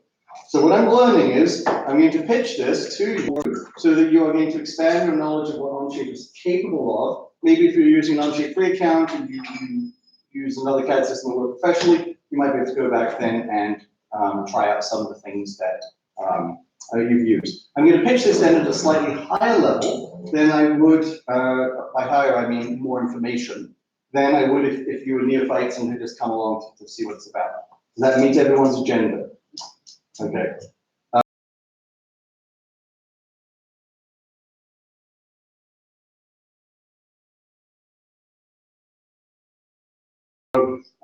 That's not gonna happen. Not going to happen, fair enough. Not gonna happen. I've been around a long time. I'm not going to trot out my credentials, but I've worked in the industry a very long time, had my own company, run machine shops, worked with 3D printing companies, and a lot of other things, and I'm unbelievably excited about Onshape. So I'm going to try and share some of that excitement with you. I'm going to dial back the salesy stuff and just try and give you, lots of information, some ideas. Fair enough? This will take 4, maybe 5 hours. That's perfect. Okay, good. So, just sort of running through, because I'm getting quite hot, I'm getting all worked up. Because each of you already uses Onshape, you're already experiencing some of these benefits. And quite honestly, I watched 2 guys last night trying to install SolidWorks on a machine. A former SolidWorks employee was trying to load it onto someone with a national security clearance who works on the Patriot missile system for Raytheon. And I'm going, people say that the data's not secure in the cloud. You've literally turned over your Raytheon machine to an unknown individual who may or may not have a security clearance, and you're letting him install stuff on your own machine. I'm sorry, Onshape is far more secure than any installed desktop CAD, and I will argue that till the end of time. You already are aware of a lot of these other benefits. The stories that John told about us being able to roll back a single piece of functionality because it was better for our users if we held on to it for a little bit longer, are just stories that there are no comparable like stories in the industry. John used a variation of this slide. These are companies that have become leaders in the cloud space, and we very much want Onshape to be listed up here with innovators in this space. As a single slide that sort of shows the model, whether or not you realize it, the whole point about there being no files is kind of a crucial part of this. There is a CAD system and everyone uses the same version of the CAD system simultaneously. Whether we upgrade, downgrade, hotfix, everyone is using exactly the same version at every moment in time. And the data they're working on, I'm going to do a collaborative activity with John in real time, is the same data that everyone else is on. And I was arguing with a SolidWorks employee last night. He's a longtime friend of mine. We might be drinking beer. He said, "But what's different? What's different?" And it was mind-numbing that he couldn't see that the difference between having to check something in to make sure that, check something out and lock those files to make sure that no one else did any work was anything other than the most optimal system imaginable. Let's just replay that. Locking a piece of data so that no one else can do the work that your boss is asking you to do. Mind-blowing.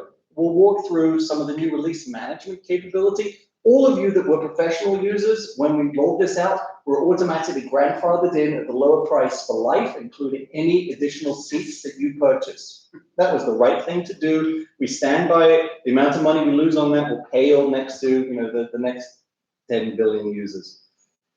Right. 10 billion. Yeah, okay. Well, From your mouth. well, we'll be the first people to sell chat in China. How about that? Right. Some of the concepts that are just fun to take a look at are these notions, include the notion that an Onshape document is a container. And I will absolutely tell you, and I'm going to show you some resources, that we totally misunderstood the way people were going to use these. We imagined that people would create logical groupings of parts, assemblies, and drawings, perhaps even a whole project, perhaps even a single part, a single assembly, or a single drawing in an individual document. Tell you what, that's not how people work. I'll tell you how people work. They start with a single document. If you're not into highly organic surfaced models, this is a real violin that was actually 3D printed by a 3D printing company as a showcase. Through these bonding machines, these are large-scale assembly line components. There are many thousands of parts here. And here's a 3D printer that I just pulled off the web. This is not native. I just had a good laugh that if any of you know 80/20 sections, I'm kind of curious how they stuck a rubber belt all the way through a piece of 80/20. See, you catch these things when you look. As far as performance, I'm actually going to open in real time. This is about 850 parts. I actually published a video recently. Someone was asking about internet connection. If anyone wants to time this, it's about 300 unique, about 850 total instances. And depending on the phase of the moon, opens in about, 6 seconds. Okay, try and check that. Yes, try and check So that out. my question is though, what happens when I lose my internet connection? I get asked that 10 times a day. Tell me about the sort of work that you're doing. Sure, without the so internet. I have the scenarios for this. So my team, we do robotics work on gas mains. We'll literally be working on the street outside here in Manhattan, or as far as Glasgow in some remote corner in a box truck. And I'm sitting there in a box truck on my Microsoft Surface trying to pull up the random part on the robot that my crewmate just broke, that I have to last minute order from Proto Labs to get it shipped internationally. And I've got a half an hour, it's the time shift. Oh wait, I'm in the truck and my internet is down. That's a big enough problem just doing the SolidWorks way. So what do I do if I need to get access and I can't get it my internet? You have internet access in your truck? Yes. So like just Verizon, Wi-Fi on a laptop? So we do a couple different things. We actually install like full we have a lot of things in our trucks. We're special.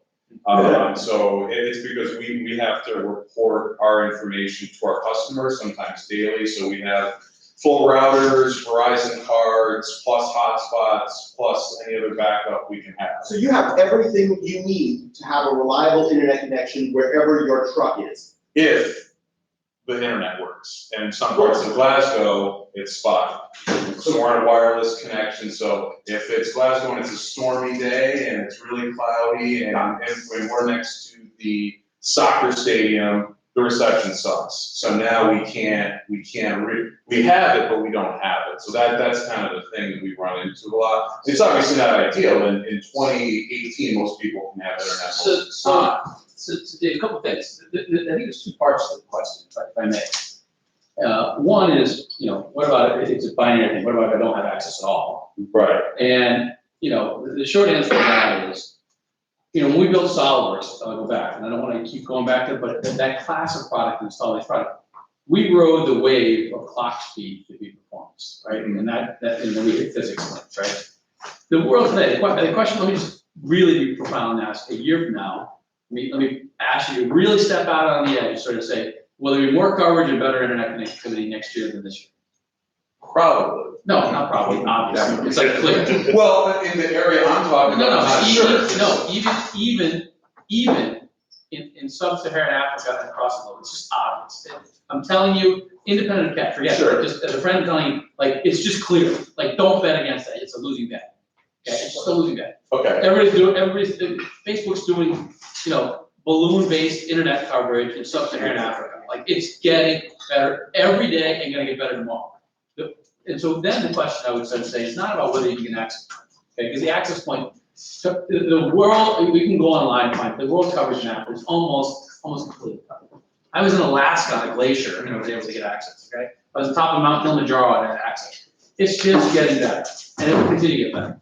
I would submit the bigger question, the question behind the question is, what about if it's intermittent coverage? I started using it and then all of a sudden there's a blip. sure. And there was a great post by Rupinder last week in Internet.com about internet coverage and spotty coverage. And it turns out that the way that Onshape works, the way it's been architected, is that basically we stretch the application. And so most CAD, actually, think about your workload and just look at, and I know from our previous days and that we monitor what functionality we use, turns out people view, pan, zoom, select, and then they operate on things. But most of CAD is that. And it turns out because most of that stuff is resident on a local device, that even if there's minor blips along the way, you don't lose a connection. It's sort of the same thing about it's a beautiful thing about an iPod with your speakers. You put your headphones on an iPod, the fidelity doesn't have to be great because the sampling rates can be intermittent and your ear won't be able to detect it. Same thing with system. We handle those fluctuations. So I would just submit, So I would concede all that, but, so like, I'll give you a situation, because I've been in this situation, I'm on a plane, I just landed in London. Oops, I forgot my international SIM card. Something happens, for some reason, I literally can't get internet. It's not gonna happen very often, and in the future, it probably won't happen, but what do I do between now and great. then? I was just in Bogota, Colombia last week, and I'm a cheap bastard. Right. My son just came in here, he'll tell you I'm cheap, right, Martin? I don't use my internet when I'm international. I don't use my, Sure. I just can't fly. I get Wi-Fi everywhere. I make all my calls. I'm a business guy, I make most of my calls with Skype, FaceTime. I just don't. That's how I work. And I've never had a problem with my access. I was in Guaduas, Colombia. Like remote as you're gonna find remote. And the performance over Wi-Fi via satellite to the house was great. I'm just telling you, like, it's yesterday's problem to think like that. It just really is. Sure. Did you just start playing, did you mention the satellite constellation that's going on? It's everywhere. Because that's like a real redundant system. I mean, once you have. I really do have to tell you this one, suspend animation and just think out 2 years for anything you may have right now. Like, just look at your personal life, just look at how you access things. It's a connected world. It is electricity. And if you can't get your head around that, you will at some point in the future. And the question is, do you do it now or do you do it in the future? So my point here, and I appreciate everything you said, and obviously everyone in this room has tons of experience in this and are professionals, but like, why can't I have an option to just go offline for a little bit? For the real simple reason. Remember what we did. And these are lines, these little lines that you draw in the sand become valleys later on. Okay? Because those decisions are so fundamental. Just like in the days we started SolidWorks, people said, well, why don't you run on my Linux box? I got all these Pro E machines that are running. Why can't I run SolidWorks on that? And we're like, no, you don't get it. It is a platform shift, and you're building it for the future, and these little decisions will kill you later.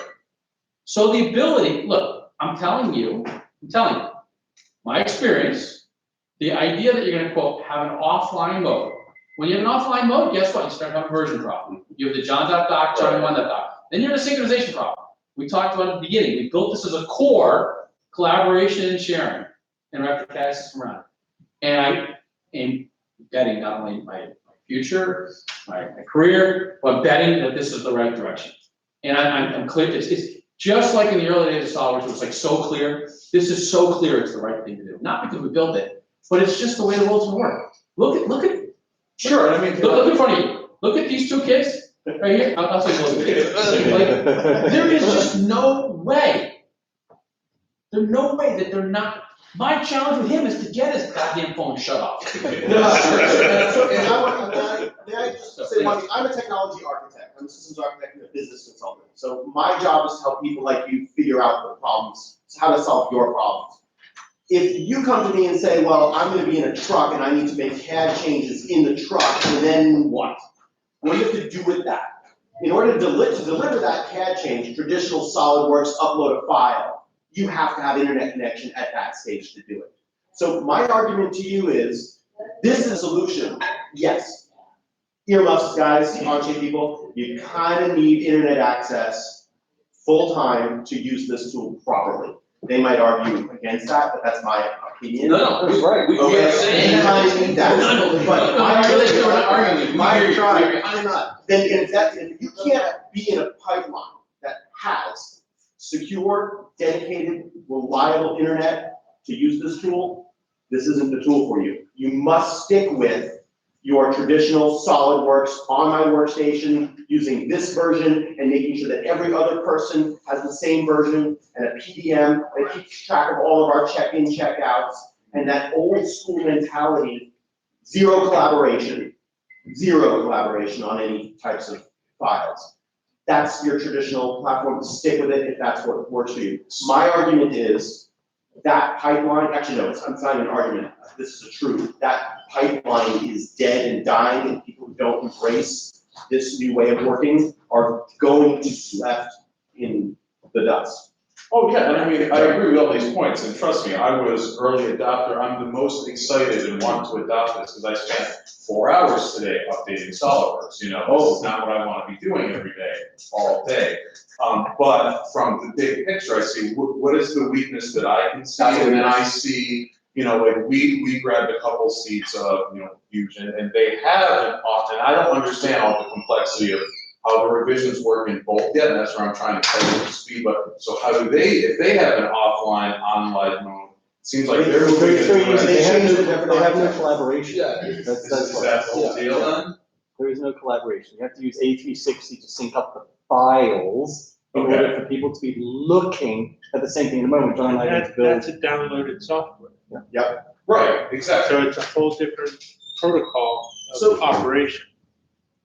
Yeah, I'm not saying that it's not, I'm just saying I want the best of everything, I want my cake and I want. Can I give you your cake and eat it too? The desktop application is dead. The future of computing in its entirety, the concept of a workstation that you will spend money on with a graphics card, a high-end graphics card, except in really extreme cases, is dead. It's gone, it's over with. The future of computing in its entirety is cloud, meaning we're going back to the client-server model that we had decades ago. So you will be able to run every desktop app, Photoshop, Illustrator, Adobe Premiere, Nuke, Maya, pick whatever content creation tool you use within a Chrome tab. That's what we're doing today. I'm doing this with Sure, Maya now. And the everything's going. requirement is, when we're shifting your IT infrastructure from an on-prem, I'm an IT guy, and you know, he makes sure that you have the latest version of software, to you can run this on anything that can run from. That's your future. Sorry. Sorry. In 2012, I was doing a distance learning, I do technology and we were doing distance learning where we were doing all these learning labs, and the budget was about $100,000 per room. And we could do, what's the big control system, guys, out of Jersey? Anyway, all they do is control systems, so you can control monitors and speakers, and volume and everything remotely. And we were using that, and this guy mentioned IP control was like the future, you know? IP control, you can just use IP control, just use Ethernet or cable, no special software, and no special equipment, just software. Because the control systems for these offices that have like projectors and show lights control, those are like $10,000, $15,000 units just for the control. But when you use IP, you can just use IP signals, and it's all software. So what happened is, our budget got cut to $20,000, and we had to go IP control back in 2012. And we were controlling the lab over distance, so we weren't in the room with just networks. We were actually going over the internet to turn on TVs and control BTC cameras. And we just had to do it because it was 20,000. It was back in 2012.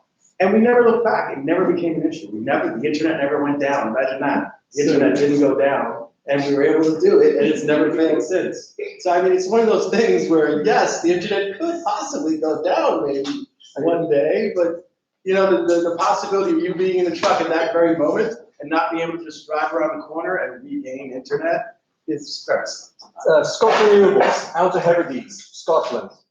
Okay? They're making floating floating oceanic turbines. They did most of that design work off a 3G connection. If I'm at a facility where I'm not allowed on the internet, I tether to my phone. We came here on American Airlines, Boingo, what's it called? Whatever. JetBlue has their, Fly-Fi. I'm on an airplane 3 times a week. I'm never without the internet. I get it. I actually went to a military facility in Florida, and they said, our guys are on mountainsides in Afghanistan. I go, you got me. Right? You SketchUp or whatever. You totally got me. So in a business where you have an ERP system and Slack and your ECN system is connected to JobBoss, you're using the internet. Without the internet, you're not doing ad work. And for those people that can't do their work in an environment where they have access to the internet, Onshape's not for them. It's very, very simple, and we'll live without those people. So I don't mean to cut you off. Oh, no, please go for it. Take your time. Took up too much. Sorry. I understand your hesitancy. We're just going to do some real-time modeling, same but different. Onshape is all the things that you expect, like parts assemblies, drawings, data management. I don't think people truly get the power of it, so we're just going to do some live stuff. We'll do a little bit of advanced geometry. We'll build a mechanism, and John and I are going to collaborate on it real time. I'm actually just going to make a cam, and I'm going to stick it in the mechanism with a follower. If you've never seen people use Onshape at speed, what you will find is that the keyboard is absolutely the fastest way. Actually, I forgot what I was doing.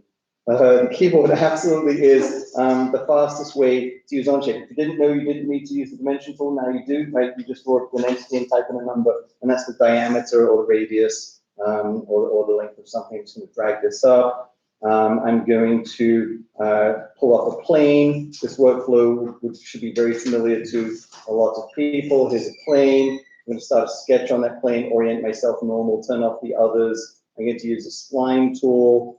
Very simple. Done. I'm going to escape the spline, which would be nice if it had stayed there. That's totally fine.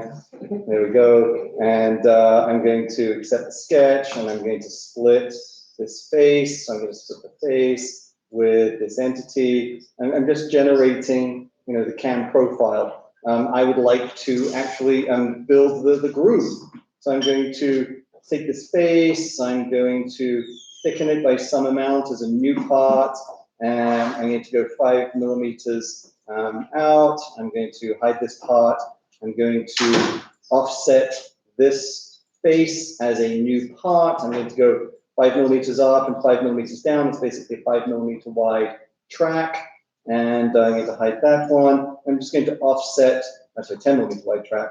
I'm going to offset this face. It's going to stick in, 5 millimeters. And now I can just do a very simple Boolean subtract between these two. I need to use this against this. And I've got my cam track, and it's not hard to do this kind of thing. And I can use CSV files to reading curves and so on.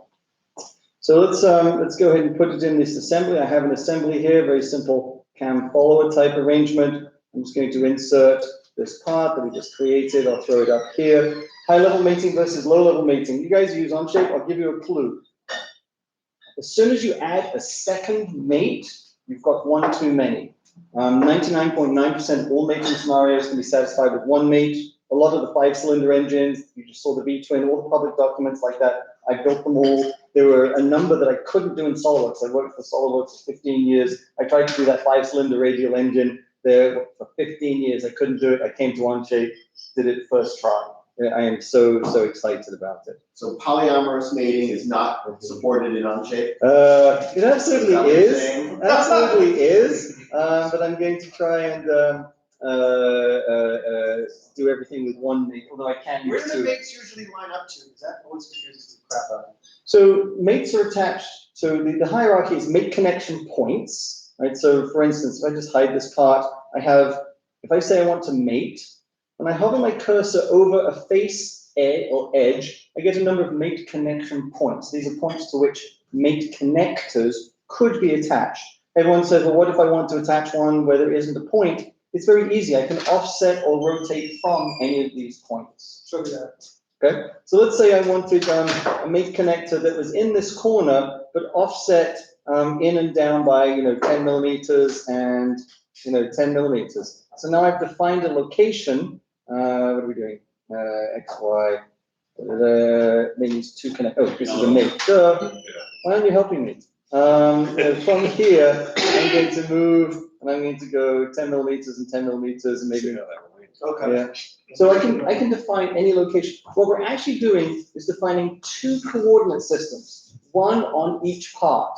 At that point, all I have to define are the degrees of freedom that exist between these two coordinate So systems. as long as you're on the right plane, you can position it wherever you want, just adjusting it by the offset.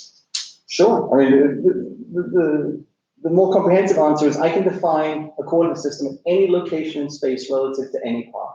I can even use a sketch if I want to use the PTC skeleton. Right, so Sketch. it's not even plane, so you can move it Sure. in the Z. Sure. Okay, cool. I didn't even get into offset, but that solves everything. For a gasket or washers or whatever, it's a very easy one. It's like arms, I'm just moving arms, and I want them to rotate, and then I'm trying to put the make connector on, and it wouldn't go where I needed to go, so the other thing, something else is moving here. I mean, you probably never have been in that trap, but I've been there. You know what I'm talking about? So if I went ahead and animated this now, let's go ahead and take this revolute, and I'll go ahead and animate it. And I'll go 0 to 360 in 360 steps. I don't know why 300's the default, everyone complains. So what I need to do now is, this document is actually shared with John. So through the shared dialogue, it's been shared with John with write access. He's actually going to pull this up on his phone. While he's doing that, I'm actually going to show you that on the mobile device, because I'm not going to ask him to share his phone, although Martin's here, so half the text will be gone. If I go to Onshape, and let's not read my text, let's go to Onshape. Oh, you're already in? I was buying you time. So let me just show you that, hold on, John. Let me just show that this is a real live connection to the same data set. I'm just opening it. If you haven't seen the collaboration and the sharing modes, there's actually 3 people in this document, myself twice and John once. So we are actually working on the same data set at the same time. In a moment, John's actually going to make some changes. And in fact, if I wanted to see what the web version of Philip is doing, I can just have him follow the mobile version. We're working on the same data set. Which one are we looking at? What he's doing? Or are we looking at? Actually, this is my phone, so I actually entered the same document at the same Okay, so time. you're controlling on the phone, we're looking at the web, and how do we see what he's doing? So we're not yet, I'm just showing you what he's about to do. So I'm going to stop sharing, stop showing my phone, and John, I'm going to start this running, and I'm going to give him a little design task. So I'm going to go to this Revolute, and say that I want to animate it. I'm just going to go from 0 to 360 degrees. I'm not even going to bother to change this. John is actually going to edit the cam profile. So while this is running, I'm not going to switch to his screen. I could watch his screen if I wanted. I just demonstrated that. He's going to edit the profile of the cam in real time, and I don't have. Which feature is that? It's what? Which feature is it? It's called Sketch 2. So if he wanted to, could he watch you doing the animation Yeah. in real Yes. time? Yeah. So he could be kind of running a demo and say, okay, let's see him doing the animation. Yeah, or if I'm in China and he wants to talk about that, right where the cam path is, I can tell you exactly what his screen is. So and to back up at first, so when you went to insert, you inserted quite fast. So is that what you were locally last working on? Was there as a cue? This is speaking from complete ignorance. I apologize. I was sort of pitching it for the majority. That is in this document. So I can see what he's doing. So John, what I want you to do is I want you to work on changing this profile. Could you please change this? That was from the parts too. I don't think, he's never used Onshape? He's just started. So Can I see the animation on here? Only when I stop, but you're not going to see it run. Okay. So what I'm going to do is just have it running. But I'm gonna go through it, and which parts do you want to? Sketch 2, I think.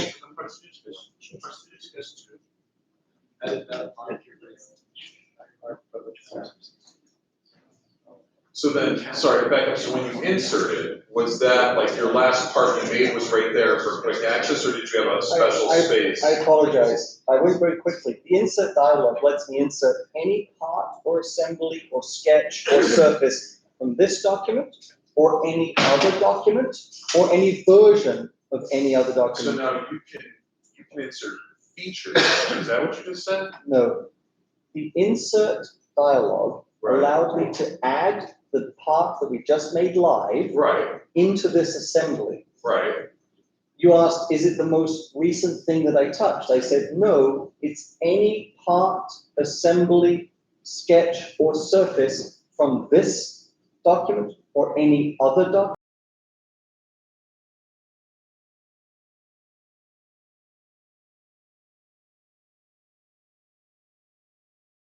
Yeah, Right, so it's whatever you have access to. Yeah, right. So while that's Cam is going on, I made a modification to that slide. When I go ahead and accept it, you're gonna see it up there watching it, right? Change the profile. Right, there you go. Oh, You just gotta like reset the mate or Yeah, the animation there probably. you go. It's right there. It just doesn't go more than once round. So it was a very dramatic change. So John's just gonna make it less dramatic, perhaps. So what happens, how do we reset the compare problem? So I could either edit the definition of the mate, or because everything that John does and everything that I do are absolutely recorded. So John actually edited this sketch. I'm actually just going to restore to a point in time before that happened. Because you're never screwed in Onshape, you can always get back to any point in time, including the very first thing that you did. Who's in control if I can, so you were. John and I both have right access, we are simultaneously collaborating. So I've been to some of the largest defense contractors on the planet, doesn't matter whether it's General Dynamics, Lockheed Martin, Boeing, only one person can work on the top level assembly or general layout at any one time. This is mind numbing. Why isn't every department head incorporating changes in real time together in that top level? And just to be clear, those privileges can be controlled by the owner of the document. In our enterprise version of things, can control by function, by role, by department, who can do what, where, when, how. And on top of that, everything, there's no save button here. So everything is reversible back. You can restore it back to the first thing that you did, which was create your first sketch plane. You can restore it at any point in time. And then you can undo that too if you want. And these are traced, and you know who made which change, where, when, how. Because it's a transaction. So it's logging automatically. Do you have the ability to like add, just again, speaking from pure ignorance, do you have the ability to add like a notation like, oh, right here is a stepping stone, we're going from, in my mind, I'm thinking SolidWorks PDF from a version to a revision, right? Like, can I add? You're gonna see this right here. Yeah, you can do more than that. Yeah. So we're going to go through the whole release management process, but to answer your question, an Onshape document is an object with a hierarchy. The document has properties. Each element has properties, including custom properties, and that element may be a part studio and that may contain parts, and every part has its own set of properties. So when we get to the release management, the idea of something being in progress or in revision becomes important, and you're going to see workflows just like EPDM. Okay. I'm a certified EPDM administrator, blah, blah, blah. Okay, so let's do some high-level modeling, and we'll make a bond, we'll do some sheet metal, and we'll make some configurations, which is another big difference between Onshape and other systems, and then we'll get into the release management.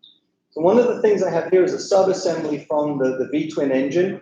I'm actually going to build a mounting plate, and I'm going to create a pulley, all in context, a pulley drive system that takes the drive shaft and connects it via an idler pulley to the water pump. Okay? So I'm going to build a brand new set of parts in context. In context editing is a very crucial part of Onshape. And what has happened is I'm in a new part studio. Part studios are where you generate parts. This is akin to saying insert new parts into a SolidWorks assembly. And now Onshape's saying, okay, here it is. Here's the ghosted image. That's like everything turning pink in SolidWorks. And what do you want to do? I actually want to reference a number of these parts. And to do that, I need to make my life a little bit simpler by just picking a couple of these parts and saying that I'm going to copy them into this space. This means make real parts that have solid, they have mass and things like that, as opposed to just these ghosted representations. So it's doing a fair bit of calculation in the background. But what I'm going to, whilst that happened, a concept that doesn't exist in other CAD systems was created, and that's the concept of a context. In SolidWorks, if I have two parts that move, and I create an assembly feature that is a cut between the two parts, when I move the parts, the cut moves. It's for this reason that many SolidWorks companies ban the use of assembly level features and ban in-context features. We wanted to solve this problem. The problem is solved through the concept of a context. A context is this snapshot that can be updated at any time at my choosing. It stops me opening an assembly and saying, what on earth happened? Everything's broken or gone.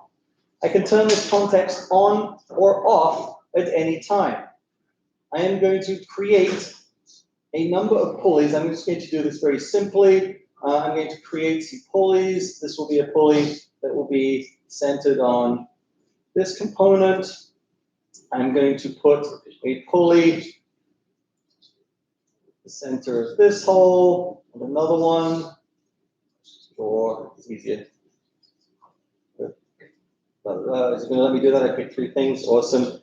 This would be at the center of the geometric center of these. So I'm just going to draw a construction line and say this end is concentric, and then I'm just going to take the midpoint. That's how I know it's going to be right over the axis of the water pump. Here we go. I'm just going to extrude these 10 millimeters. I'm actually making 3 or 4 new parts. So let's call this, let's call these P1, P2, P3, P4. Because I need to need them in the bill of materials. I can give them part numbers if I so wish. You have to do the same thing, right? Oh, save as. Okay, no more save as. No more save as. Gone. So I'm going to create a plane that's halfway between the top and the bottom of the pulleys, because that's going to be the center line of the belt. So I'll say mid-plane between here and here. And I want to use my belt feature. So I'm going to say belt. The pulley faces, let's say the width of this belt is 10 millimeters. The thickness is 2.5. The midplane is here. What I love is, and I'm just duplicating a well-established workflow in SolidWorks. I'm going to say, well, the pulley goes around, the belt goes around this, and you can see how Onshape's created that. Maybe it goes around the outside of this one, and I can flip it to the other side. Maybe I want it to go around the outside of this one, and here's where it gets interesting. The belt has flipped in on itself. Why did I intentionally do that? Could not certify the belt path, does it intersect itself? This belt feature is actually not a native feature to Onshape. It's a custom feature. It's actually written by Paul Chastel. He wrote the sketcher in SolidWorks, sketcher in Onshape. And we said, Paul, we need a belt feature. We don't have time to make one. Officially, can you just make one? The source code for Onshape is published, royalty-free, redistributable under the MIT license. Any one of you, I did away, any one of you can create these custom features. This belt feature happens to be one of them. The things that you can do are absolutely amazing. There's a nice checkbox here that says, please use some logic to figure out where the belt needs to go. I love it. Is this demon spawn? So a practical application of this would be pressure vessel design. So you can apply rules to the pressure vessel diameter, the material, the thickness. The logic you can put into this is quite impressive. I'm the author of the hex infill custom feature. So if you're doing prep for 3D printing and you want to do custom hex infills, different sizes, different wall thicknesses, I do have a 3D printer, but it's one, I didn't know about that. but it's one that I can't change any of the parameters. So someone's talking about Prusa's, but they're very popular, you build them, they're basically open source. I happen to have a Mark IV, so I can't change anything. So, That's what I used to have one as well. Simplify. Yeah, but it's also cloud computing, and I can start my printer 5 miles away from my house anytime. Who made the It's thread? incredible. The thread, I think Cody wrote that one. So I use that. There- I use that extensively. There are some amazing ones. So That's freaking awesome.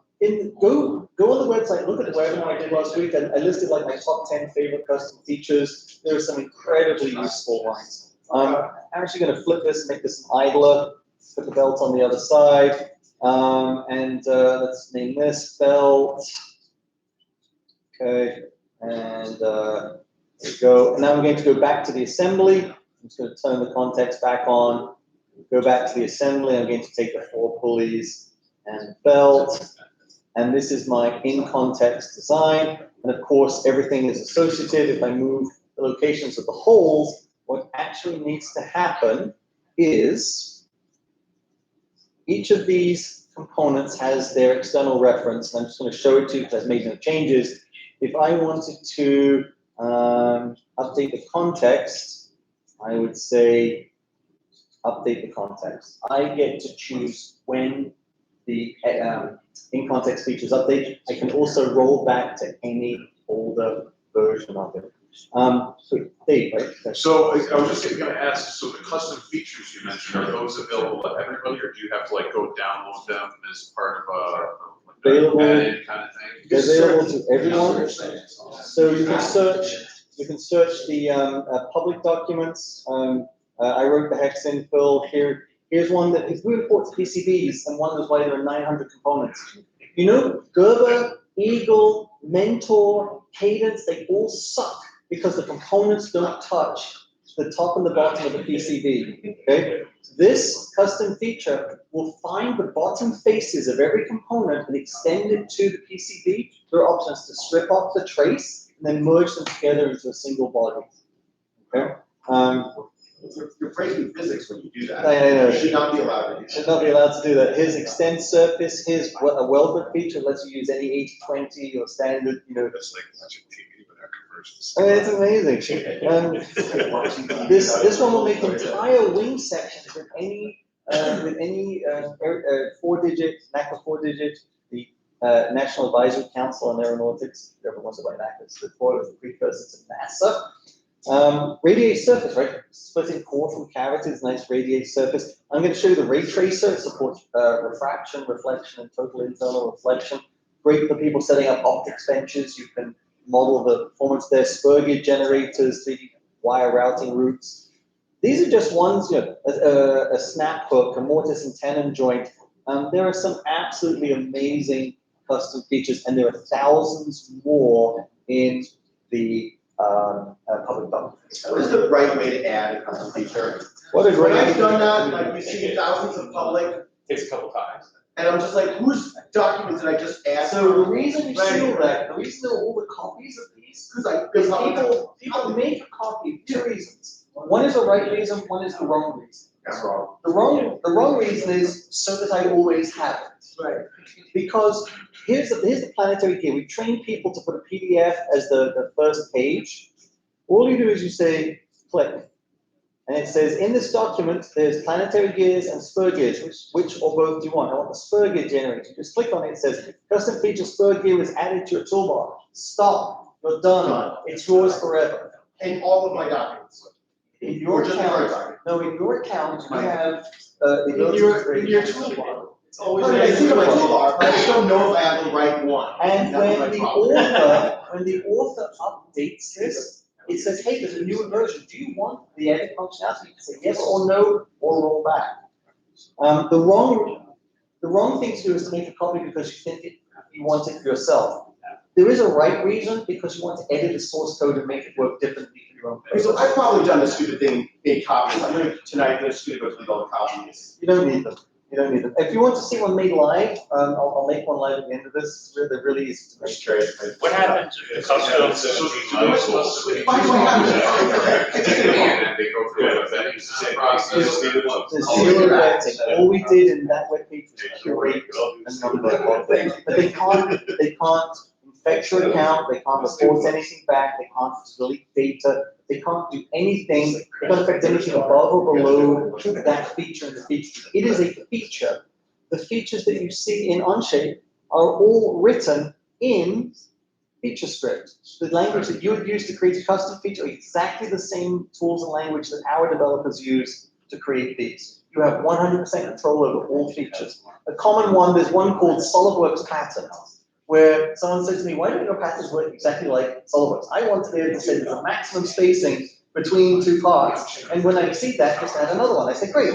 I cut and pasted our pattern source code. I added 3 lines that said, ask the user if you want to have a maximum space between the parts. And then I republished it as, I can't remember what to call it, it might be called SolidWorks patterns, right? So let's see, if I say add custom features, and I go to the public documents, if I say SolidWorks, I might be able to easily find my pattern. By the way, a light gray means that it's a document that contains no custom features. Wow, a lot of people call stuff called SolidWorks. I can't remember what I called it. If it was me, I'd say maybe SolidWorks pattern. SW pattern. It's probably try and make the clock up. This isn't. Yeah. Anyway, so it's a so what it does is in SolidWorks you can say if I increase the span, if the spacing between two instances becomes greater than a value, add another one to the count. We call it the ladder problem. As the ladder gets bigger and bigger, the rungs get further and further apart, so you add another one. And it was a 5-minute job to change the way our features work to make it work the way SolidWorks does. It's completely open source. Is there any tracking of the volume? Sort of, okay, for instance, do you guys actually monitor the additional features being added weekly or daily? We could. We know, for instance, in any given minute, second, hour, week, day, how many lines are being made, how many circles are made by professional users versus free users. But we have no visibility into any one. We're not Mark Zuckerberg, right? We don't know what you're doing. Think about it, right? Apple would never use Onshape if we could arbitrarily look at a parts list or the iPhone 11 or whatever. They don't even like half their own people. The guys working on iPad can't see the iPhone data sets. We are not ITAR compliant. Don't do any military grade work.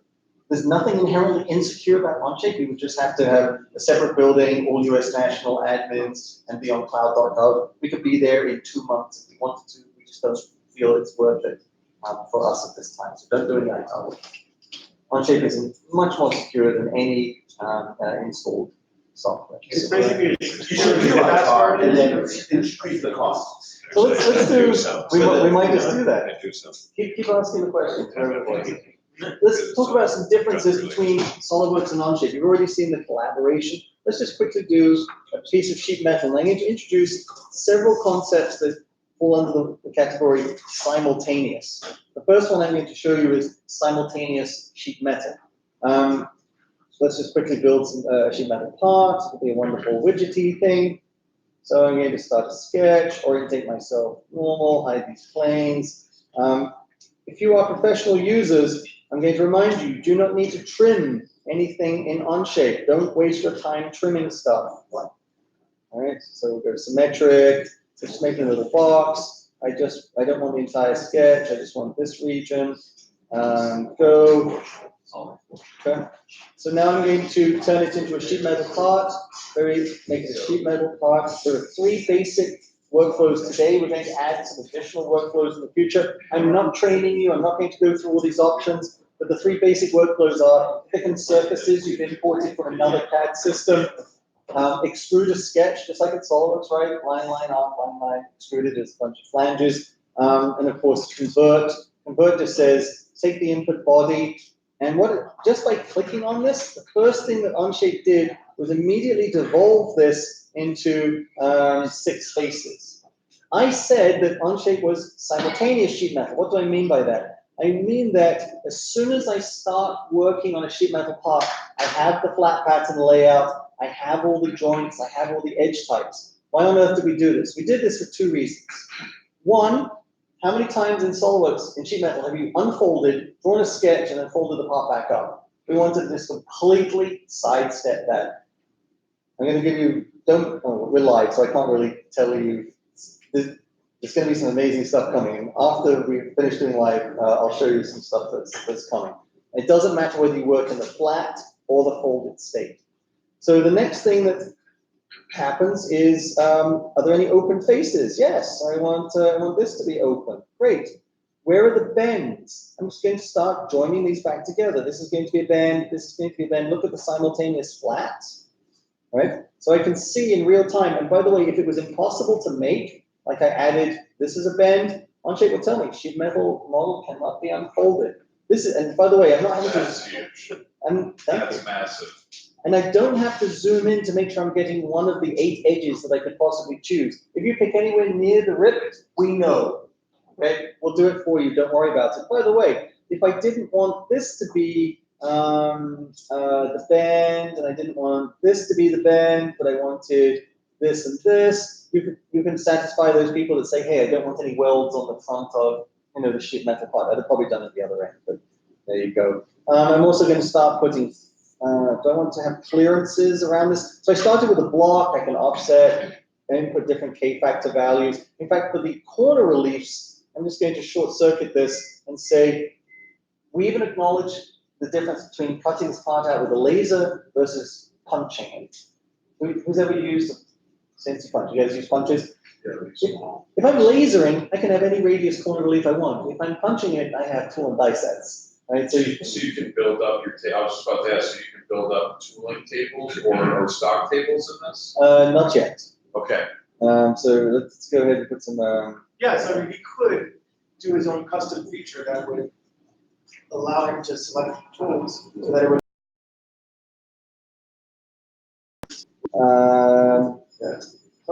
Yes, because yes, this is just a custom feature that happens to be written by one of our users, employees. So can you start with a feature and then add to that feature to make your?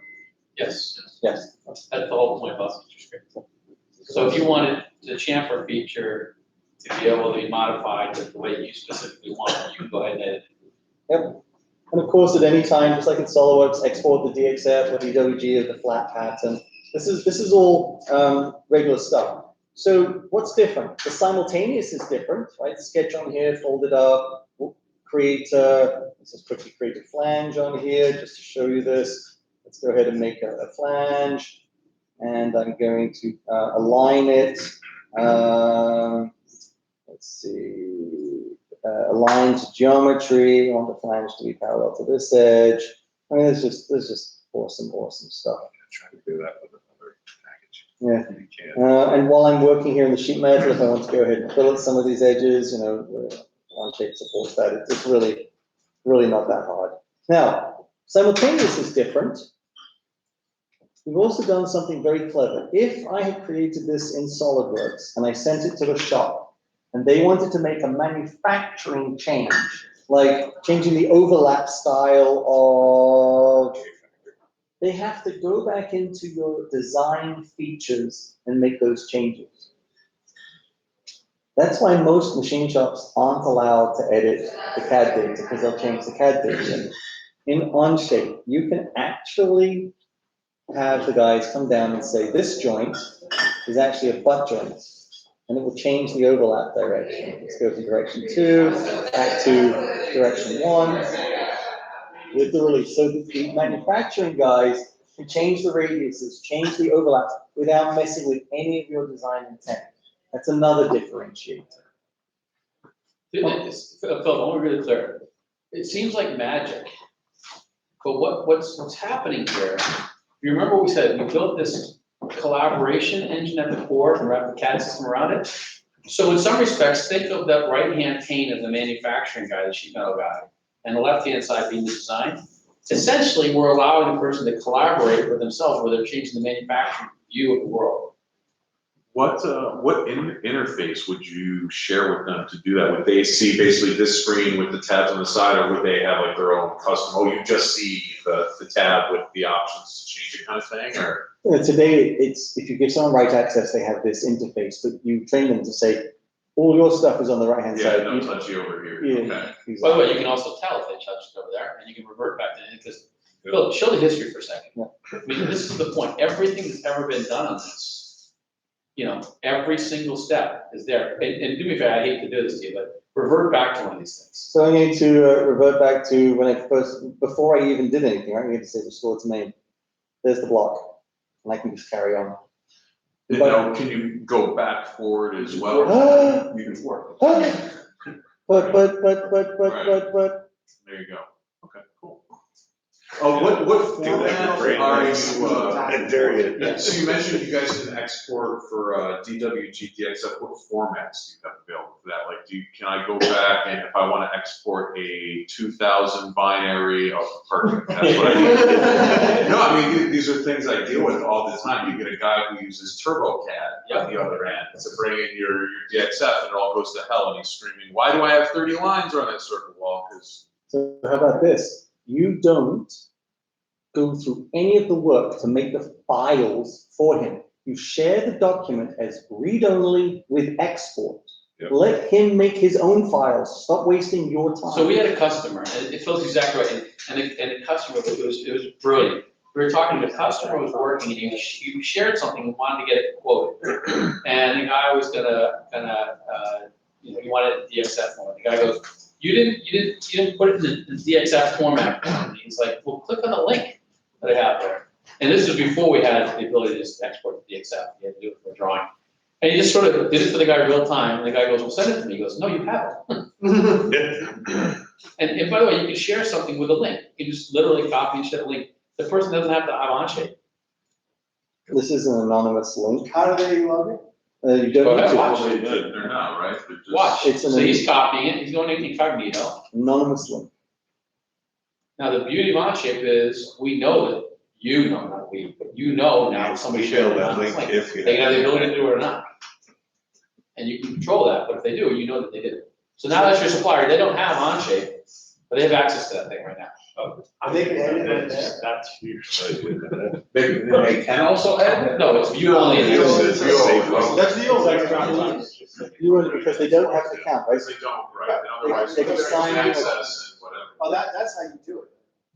But I this would also- I would prefer not to, because now there's a link out there that could be forwarded to someone else. But by the way, hang on, you can also delete that. I can, but at any time, I can, doesn't matter if it was posted on Facebook, boom, it's gone.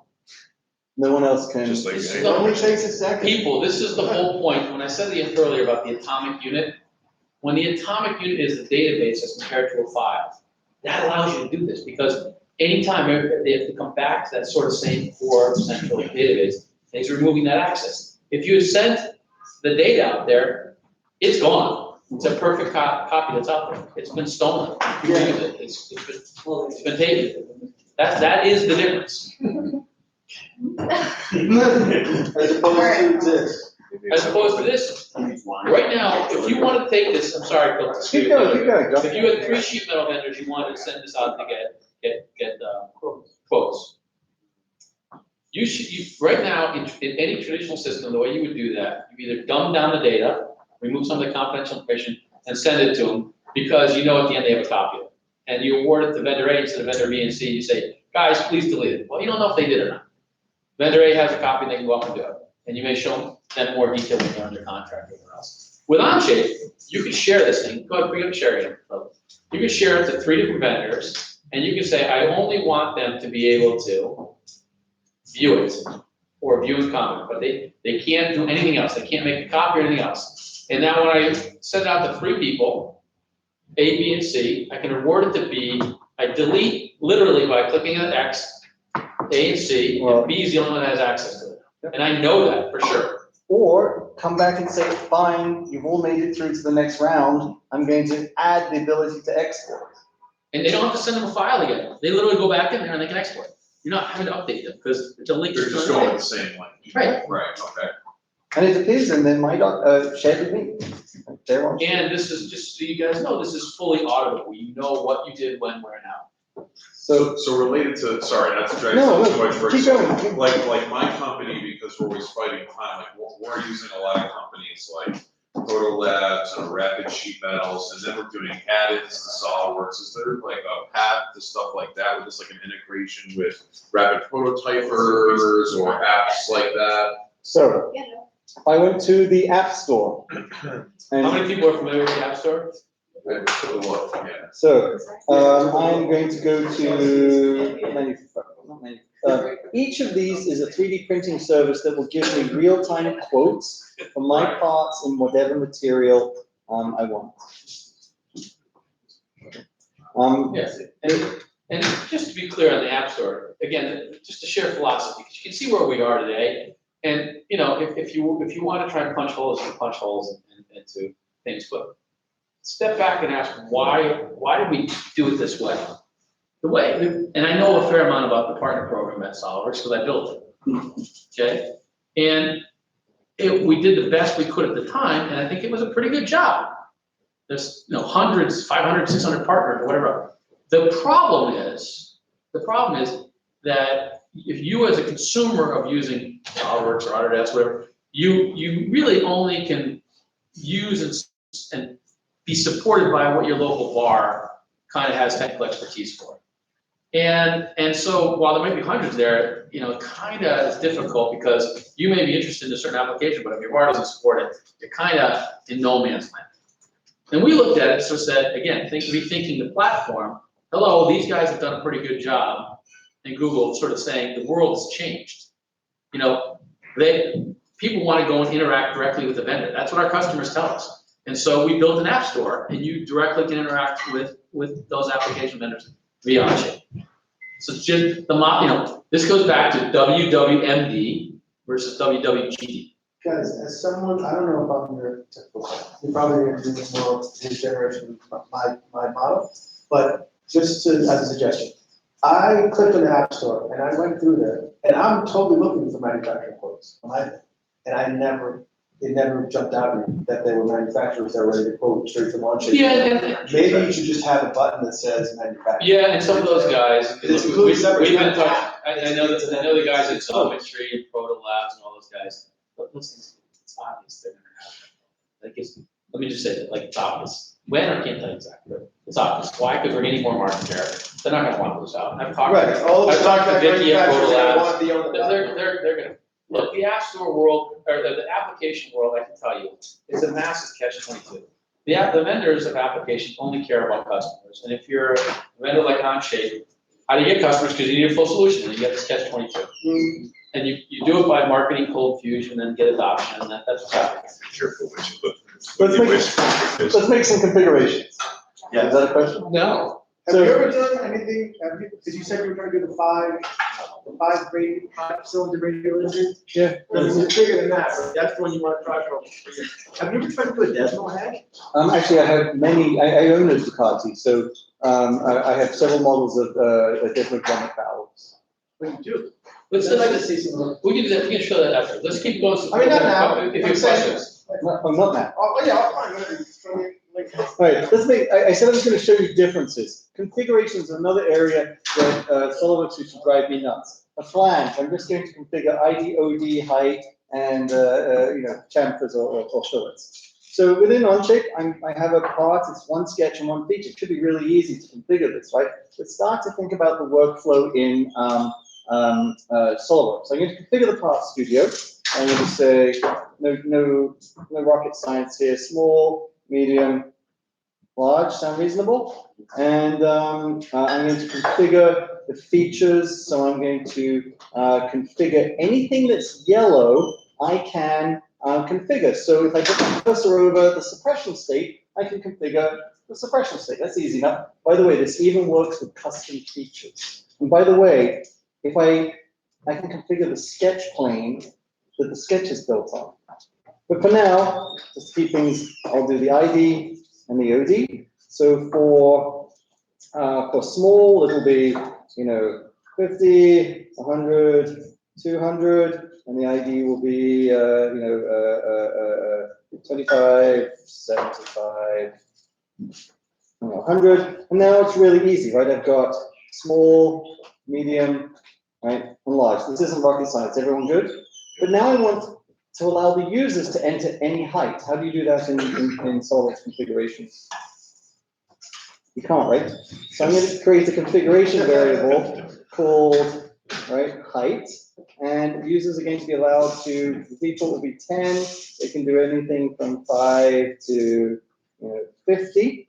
So that created a height variable, and in the extrude, I'm just going to say, hey, it's whatever, right, the user enters. So now what I have, you simply can't do this in SolidWorks. I want a medium 25. Okay. Now, if I was building a design table and I wanted to do with and without fillets, right now, let's just imagine there are 3 rows. How do I do with and without fillets in a design table? You double the number of rows, because each one has to have a with and without combination. It's an n factorial problem. So let's do it in Onshape. I want to add a configuration input. Oh, actually, it would actually really help if I had a fillet or chamfer. So let's just do this. I'm going to add a chamfer. Here it's going to be default size chamfer, and I'm just going to say checkbox chamfer. Okay, and I'm going to configure the feature, and it is the suppression state of this. Done. So now I can control whether I have a large 25 with no chamfer. What if I actually had 2 different states, wouldn't it? Chamfer, so there we go. Woo! So with and without chamfer. And I can create some very sophisticated configurations. In fact, you can even call configurations from feature script. And from an assembly, I can insert this as many different times as I want. You asked earlier, Dave, I can't, sorry. You asked when I hit insert, you asked, I lost you, and you asked, where did you get that from? I'm going to do it a little more slowly. This is the insert dialog. I can insert the contents of any part studio or assembly, part, sketch, sheet metal flat pattern, or surface from this document, any other document, any standard content that I might want, and at any version or revision level. Ooh, sounds sophisticated. So you could literally pull the sketch of that flange out if you wanted. Yes. Like that feature. I'm going to do that right now. Here it is. There you go. And on the, you're going to show revision management and release management, because then you can control only release things on the access. So there's controls, of course, at that. And of course, I want a small 10mm wood chamfer, and I want a large 20mm without the chamfer. So it's the old 3D Content Central, right? I can actually generate configurations that there's no line that exists in the design I'll table. say 3D concept, but just. All right, sorry. There are still companies using 3D Content Central. This is the whole point we're talking about, really rethinking a new product, thinking what's capable and what we can change. This is a classic example of this. Most design tables and configurations are very limited because it's just too complex. It's an n-factorial problem. This is another simultaneous, the bill of materials. I do not have to create a drawing in order to create the bill of materials. Okay. Why are some of these gray and some I can change? Well, I don't have write access to some of these parts. I assume you can export that as like a CSV or something, right? There you go. It's like I was. Good assumption. All right. I know, right? So simultaneous. We always try and show what's different. We start with, hey, parts, assemblies, drawings, data management. Oh, cool, it's all there. And then we say, what's different? Well, we can collaborate. Sheet metal is simultaneous. Bill of materials is simultaneous. Configurations are very different. The sharing is a different paradigm. External references. The external, actually, this is your presentation, which, content, it's always good to know what I'm doing. External references, let's imagine that here I am, and I have built this part, oops, sorry, I don't know why I needed that. Hey now, what was that? Does everybody know what external references are? So I have People this. know what they're? You use them? Oh, yeah, I tried it. So I have this assembly, and I have two Oh, yeah, no, I know. instances of this part. Let's say I wanted to move this part out of this document. Now, I started by saying we didn't fully appreciate how people were going to use Onshape, and that I was going to explain how people end up using it, and I was going to point you to some resources. The truth is, during the ideation phase, people put a lot of data in a single document. They have sketches and renderings and parts and assemblies and drawings, that's you.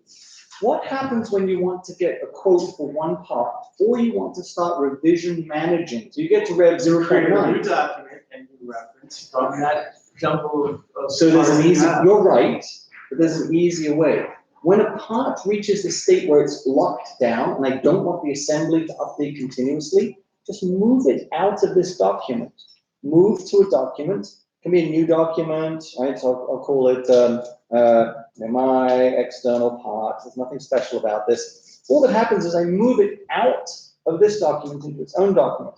In the assembly, you can see that it's now linked in at a version. Now, if I open this open link document, so here it is, and it contains a part studio with just the flange and the configurations. A version was created to allow me to reference it. It's the start configuration. I'm actually going to create a new version where the parts are a different color, perhaps. A super, super important change. So I'm going to say the parts are now red, whatever. And I'm going to version it. When I go back to this document, see that green circle? If there's a green, it's green circle. If this was SolidWorks, what would have happened is the parts would have changed color and I had no control over it. And that was really, really annoying. With Onshape and the linked documents, you now control everything about this. I can actually choose now whether to take the new version. I can go from start to version 1 on this or all. So I'm going to say just this instance. I'm going to go from version called start to version 1. So there's still a newer version of this one available, but I've chosen not to take advantage of it. And by the way, what if this was a mistake? How do you undo that in any other CAD system? In Onshape, I say right mouse button, update link to the document. I say, you know what, I actually want to go back to the start state. Any version of any document at any time. And correct me if I'm wrong, the fact that you went back to the previous version is also recorded, correct? Yes, So, yeah, yeah, all of that is recorded in Everything. everything. there it is. Go back to. And when multiple people are working simultaneously, they each have their own undo stack. So ISO 9000, FAA, FDA, you need a record of every change. People always say, are you FDA compliant? That's not a thing. That's not a thing. You can get FDA compliance with a filing cabinet and a padlock. I'm serious, because it's a process and a record of who made changes. Well, if you have anyone subject to governance in their industries? Used to be. Used to be, which industry were you in? What's that? Which industry? Medical. Medical, right. I know Bob from 13485. I know Bob from another customer that, can I say the name of the customer? Is that okay? Yeah, afterwards. It is Hydro. I didn't want to go permission. So Bob was doing consulting for a company that was just starting with Onshape, and they built these stand-up hydrotherapy tanks. It was a very, very fun project we worked on. Good stuff. Let's see, what else? In context design, sheet metal configuration of standard content. Let's put some holes on some stuff. Just one more question on the collaboration. So can you, again, because I'm ignorant, can people edit the same, I'll call it part file at the same time, like working on different features of it? Maybe like, oh, I just want to change all the radii in this while John is moving both positions. And the next question we're going to ask is, what happens if you both try and change the same thing, right? Oh, I wasn't there, but thank you. The answer, yeah, we can do it. The answer is, it's no different than if you were trying to change two things. You're only clicking on one thing at any one time. Right. And if I change a fillet radius and then you change it 3 nanoseconds later, it's yours. It's as though we're both we're both working side by side on the same machine. And the cost of any kind of error is so much less because You have infinite undo. the steps, yeah. Infinite undo. And this is when we, the WWGD, what would Google do versus, not God, but what would Google do versus what Microsoft do? One of the things that we talked to the Google people very early on when we started the company. And one of the things they said is make it really clear, just in Google Docs, when somebody's in there, make visual cues. So when you have a document and you see two people in there, you see the faces, and when somebody's adding a new feature, it shows in the feature manager that they're adding a new feature. And visual cues end up making it so that you avoid conflict. The cost of conflict doesn't matter here because you have a number. You can also branch the workspace. Oh, I haven't even got to version management. Yeah, that is a huge thing. I'm going to open a 50,000 part assembly. I'm going to disconnect the monitor for a second because the account I'm logging into has customer data and I don't want to show it to you. But the question we always get asked is, large assemblies. So let me just quickly do this. There. And you'll have a sense of how long, because I'll tell you when I start opening it. 3, 2, 1, go.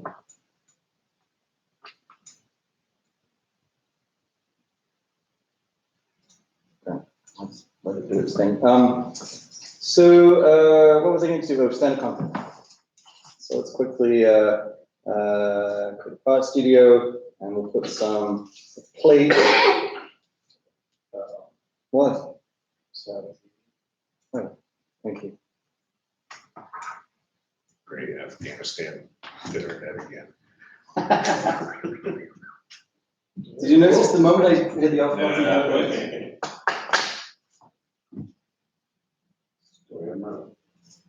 Maybe a little addition. I went to a company in Florida. They make machines that cut the rumble strips on roads. There's a company that makes machines that do that. And I didn't have my laptop. I was actually on vacation. I get a call and someone goes, "Can you go down there and help them out?" So I turned up and they go, "Where's your box?"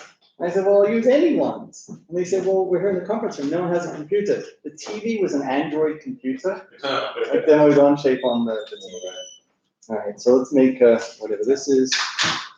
How are you going to know if when the other one opens? Actually, that was poor planning on my part. So it's 50,000 parts. It takes about 2 minutes to open. Is the answer.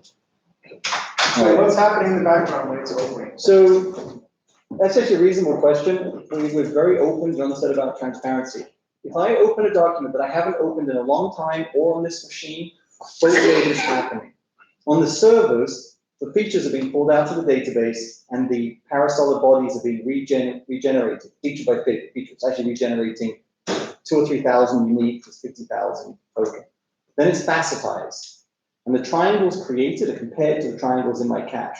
There are 0 triangles in my cache that match that because I've never opened it on this machine and it hasn't been opened in a long time. So however many billion triangles will be transferred over the internet to this machine and rendered locally.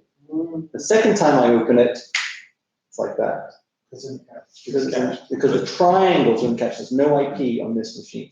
And if I fillet an edge, Parasolid will create the new geometry on the server. The new faces will be faceted, and just the new triangles pass to my machine. Right, so we're not streaming like when you're doing Netflix and if it kind of takes time. That's not happening here. Because we're not sending all that data. We stretch the application. So related to that, over time, will you build up a local cache that needs to be like cleared out or something like that, or? It never needs to be cleared out. There's no intellectual property there. It's literally a bucket of triangles. Well, I mean, like, does it take up space, like on a local machine, or I'm just. A few tens of megs. It's not so That's okay. I'm trying to think like order of magnitude. Yep. Yeah, it's just a non-issue. Non-issue. Talking about VRAM for a second. So as you open multiple tabs, it eats into your VRAM, yes? Yes. So like, for example, I've reached points where if I have 3 or 4 tabs open and a couple large assemblies open and a couple parts open, that I've actually ran out of VRAM. So that does happen. By default, out of the box, Chrome can manage 4 gigabytes of RAM. There is a switch that lets you do 4 gig per tab. I don't have that turned on. I actually started up Firefox, so to open the 50,000 part assembly, I didn't have to use up RAM that was being used by Chrome. Right. So I have turned on extra. I have Oh, you've done increased that? it Okay. in Chrome to get around the VRAM. But What happened when you ran? It says you there's- get an error, but it depends on your video card, because sometimes it'll just cache to normal memory. So it'll push off your Windows desktop, for example, to your normal VRAM. Because I've had the crash screen where it just turned into like a web page on me. Like once, and I was amazed. I was like, this is interesting. Like, how did I do this? So is there a certain part of your whatever you're working on, you want to make sure it has a certain capability, like I should have a GPU that's got this because it'll really let me go to the moon with it, or. You know, ironically, one of the best devices to do run Onshape is the iPad Pro. Okay. But if you're running, if you're taking your SolidWorks machines, generally speaking, any kind of GPU on there, a graphics card, will work pretty well. And you I actually. mean, he's running, Phil's running right now on a 5. Chrome browser. Phil's right now running a 5-year-old MacBook. Right. I don't know. It's like I travel on like a Surface Pro 3, SolidWorks is not what I want to be doing. No. But if this can handle, if I just need a little bit of my GPU, CPU that's in there, and I'm good. You're not even using your CPU at all. Yeah. Change it. Remember, CPU is being done there. Right. It's all GPUs. I travel a lot as well, and I noticed that so if I'm assembling a lot of complex code, the polygon count is much lower on a workstation. Like so on my laptop, for example, and only have 4 gigs of graphics RAM available, like the polygon count is much lower than if I'm sitting at a desktop, with 8 or 12 or something. How many parts is it? 50,000. Oh, really? And these aren't blocks. So like this. It's a Danish construction company called Lejeune. Liar. Let's go. It's a Danish Buy that RJ. No, it's awesome. That's 50,000 parts. That's the cool part. I wish I could. All right. So much fun. I was just showing off the standard content whole wizard. Let's put some stuff in the assembly, and let's insert some standard content. I want an ISO bolt, socket head screws. How big? I don't know. It's whatever fits in this hole. Do that in SolidWorks. Whole Wizard actually kills us in SolidWorks constantly because a lot of the information is wrong. It's not quite the standard that we go to, so we've actually, so we're in the age of protolabs, nobody's making drawings, they're just sending it out, and we've had to go back and open up a lot of holes and some very expensive parts in Whole Wizard. So what was nice about that is I actually got to measure the hole, and I can put fastener stacks and things like that, and it's very cool. Just to be clear, the guy who did the whole wizard was Gary Amadon. He did the original toolbox and redid it when he came here to kind of make it weird things. Because everything was just just a hair. I mean, not enough to kill you, but And a lot. like high tolerance. Because we're not verifying. And that was part of the problem, is we didn't have the verification problem to check those things. So, moving on, I want people to feel that they got a little bit of everything here. So a quick bit of data management, okay? So I need to do some versioning. We'll get into the release management. We'll have a little clap. We'll turn off the camera, and then we'll show you some stuff that you haven't seen before. So, within Onshape, a document has a timeline. This timeline records absolutely everything that was done all the way back to the creation of the document. Because as John said 1,000 times, this is a database. And everything that we do is a transaction. At any point, I can go ahead and create a version. This is akin to just dropping a flag over my shoulder, and I can return to it at any time. To all intents and purposes, this is an immutable thing. So if I, It's like going save as and saving out a file with version number on it. yes, except it's the same document, right? Exactly. So here we are, and I've got a number of these, and maybe this is, version 2. So I say, oh, another version,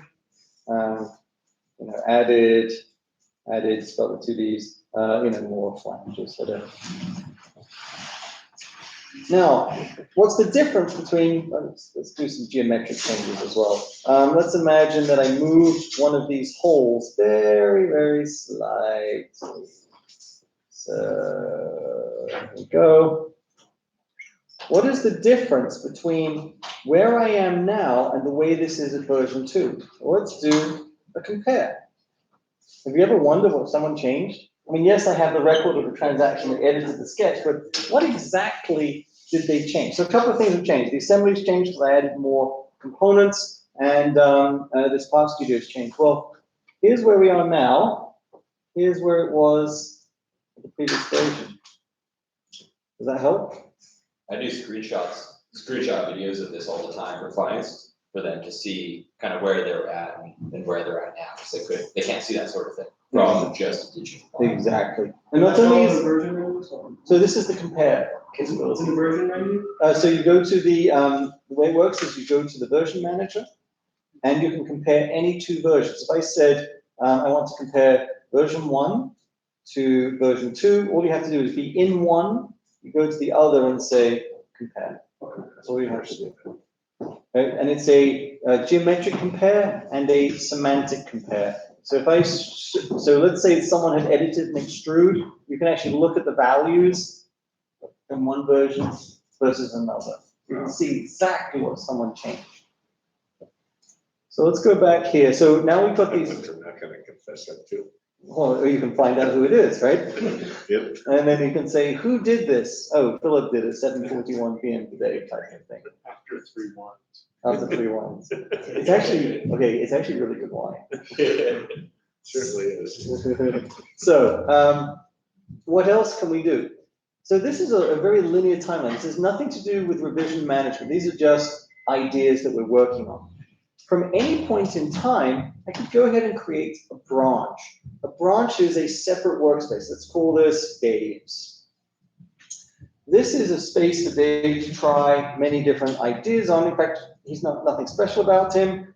We can go ahead and say from here as well, I want a branch, and Bob, right? Bob gets his own branch. What I want to do is I want to try out different ideas.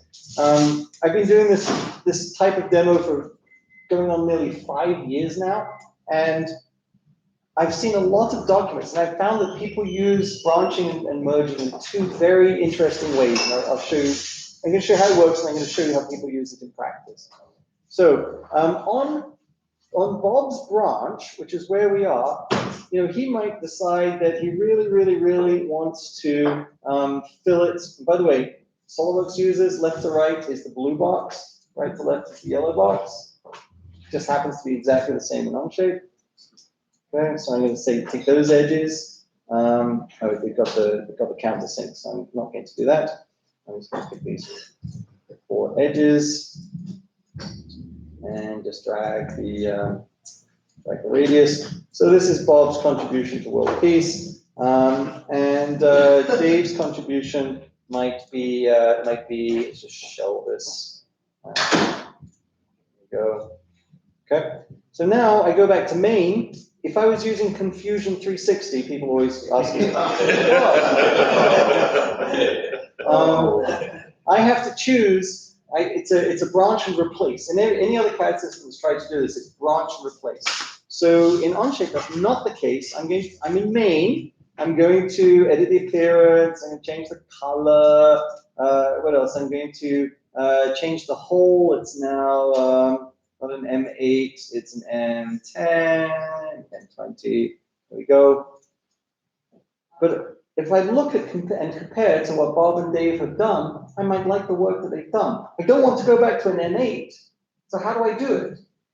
I merge. Merge is the sum of all changes. So I come here and I say, Dave, you've done excellent work. I would like to merge into the current workspace. So I get the shell. Bob, you've done excellent work. I would like to merge into the current workspace. I get the fillets, which will fail because they happened after the shell, so I'm just going to drag and drop in the order. And I still have the N20 holds. Merging is the sum of all changes. It is phenomenal. And it actually gets easier. Let me tell you the gotcha. Some of you professional users, you paid us money, we want you to be happy. Don't delete anything in any branch, because that's a change. When I merge it, a deletion is a change that comes over. You will eventually have selective merge, but now it's branch to branch. You can't do that in any other CAD system. It is absolutely phenomenal. I'm going to show you how people use this. I've noticed two different ways that people use this, and I've noticed myself doing this. One way is to bring multiple products to market, multiple variants. So I have a document called bone cutting forceps. Well, actually, while I'm there, people always ask us the hardest thing to do to test Onshape's geometry creation capabilities, and the hardest thing, toilets, bone screws, and turbo housings. So there's my bone screw that I trot out whenever anyone asks. I know I'm ADD and I know I've gone down 10 tangents. I do remember them all. So this is a bone screw. If you've never seen a bone screw, it is a constant pitch, variable diameter, variable blade thickness screw. Okay? And is generally perceived to be the hardest piece of geometry. Was that done manually or was that done with a feature script? I did it manually. You did it manually. You crazy. So, Yeah.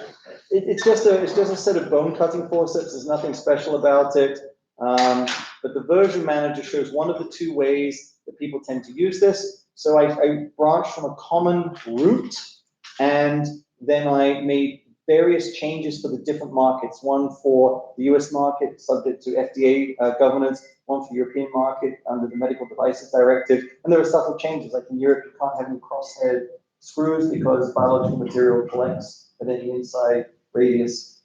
Now, this is not a common root. If you change something, if I change something in the main workspace, it doesn't propagate to these because they branch from a much earlier point in time. I can use merge to propagate a change across all of these. This is a common use case. I'm bringing 4 variants to market simultaneously, each slightly different. The other use case, and I find myself doing this over and over, is I take an idea I take an idea to a point, and then I want to try something else. So I branch and then continue on the new branch. And when I look at the version manager, you can see where I've changed thought streams. I know why people do this because I do it myself. You can see where people change thought streams, and therefore you have the ability to go back to a previous thought stream. So when I first branched here on yellow, I decided that I wanted fewer fillets. And then on green, I wanted a new base. On the purple, I wanted a detachable and openable, locking mechanism. And then I decided I wanted a simple mechanism, and then I wanted a key locking. And I've noticed, I thought it was just me, but when I watch professional users do it, they do exactly the same thing. And I can go back to any of these and see what my thought process was at the time I abandoned that idea. You can't do that in any other CAD system. And you did that all within 10 minutes. No, I mean, this is No, I mean, your branches are all within 10 minutes.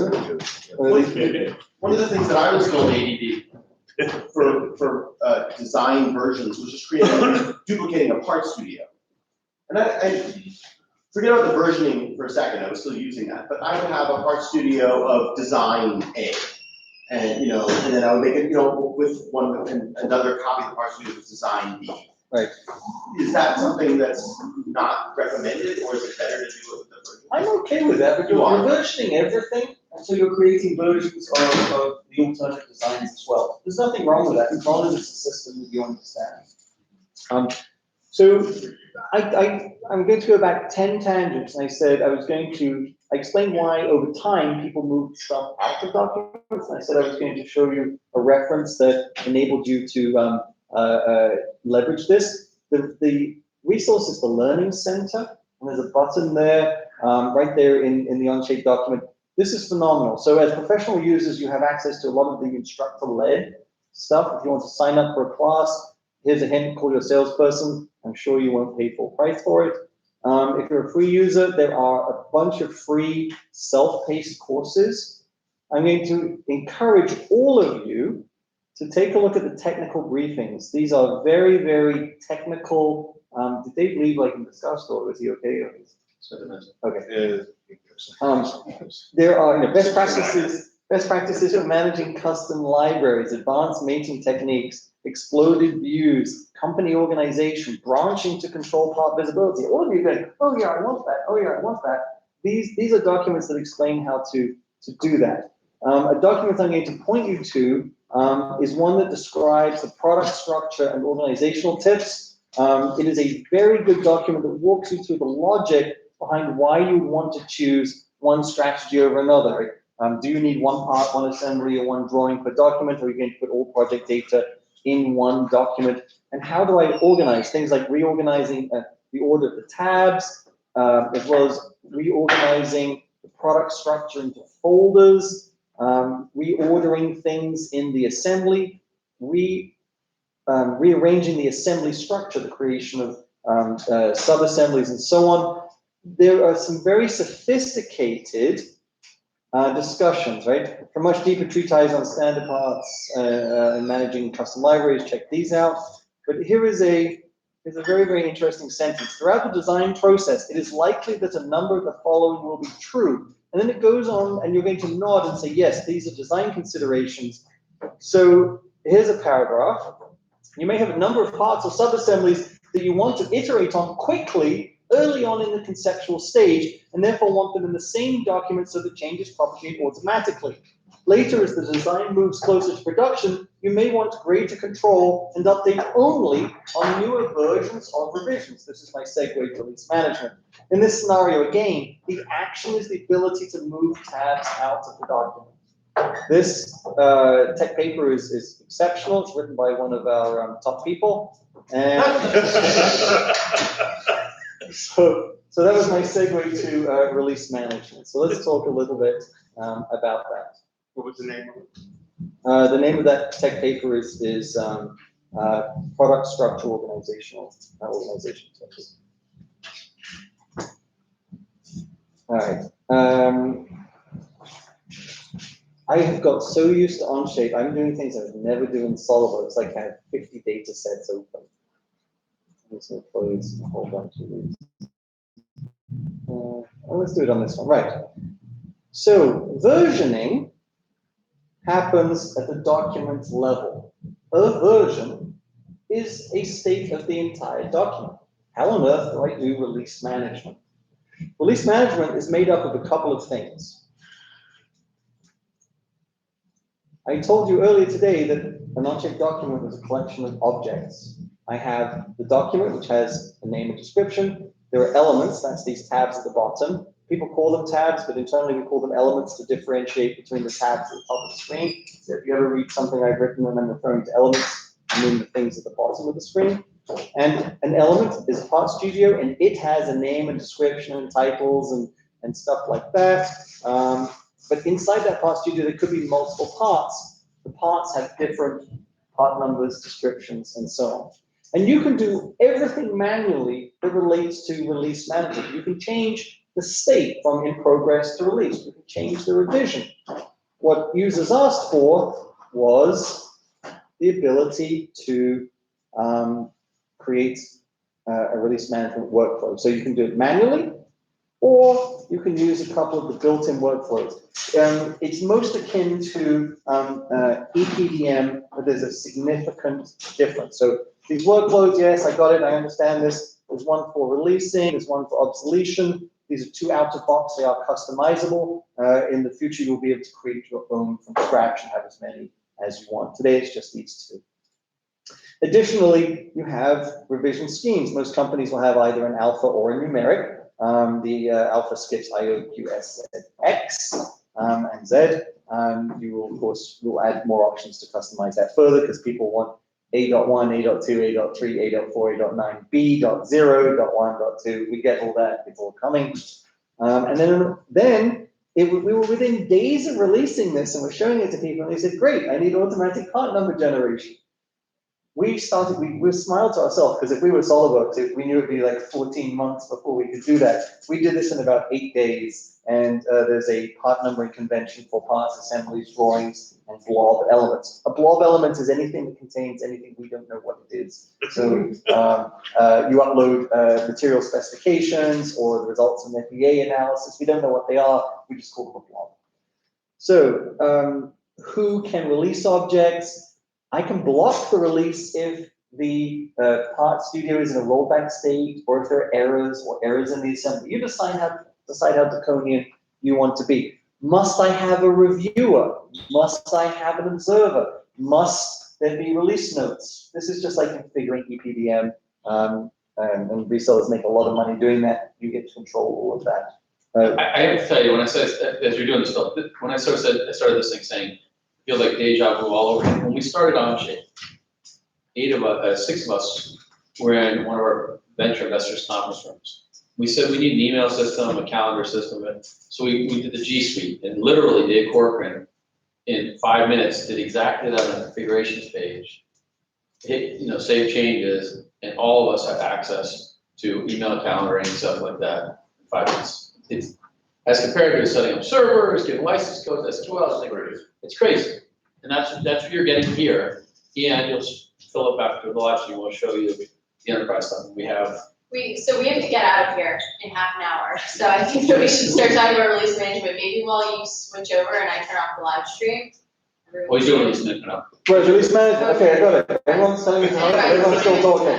Enterprise is what I meant to say. Got it. So let's talk about releasing, putting things through a release workflow. So for any part, I can say create a release object. I can't read that whole list. So for now, I'm just going to say release. Onshape default workflows are not in use. What? Did I not set it back? My accounts. Let's just turn them back on. Release management. Onshape default workflows release. Oh, I know why.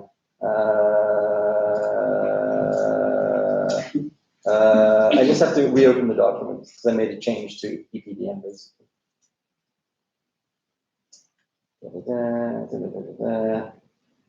Let's make sure this works. If not, I'm just going to create a new document. Perfect. Onshape.com.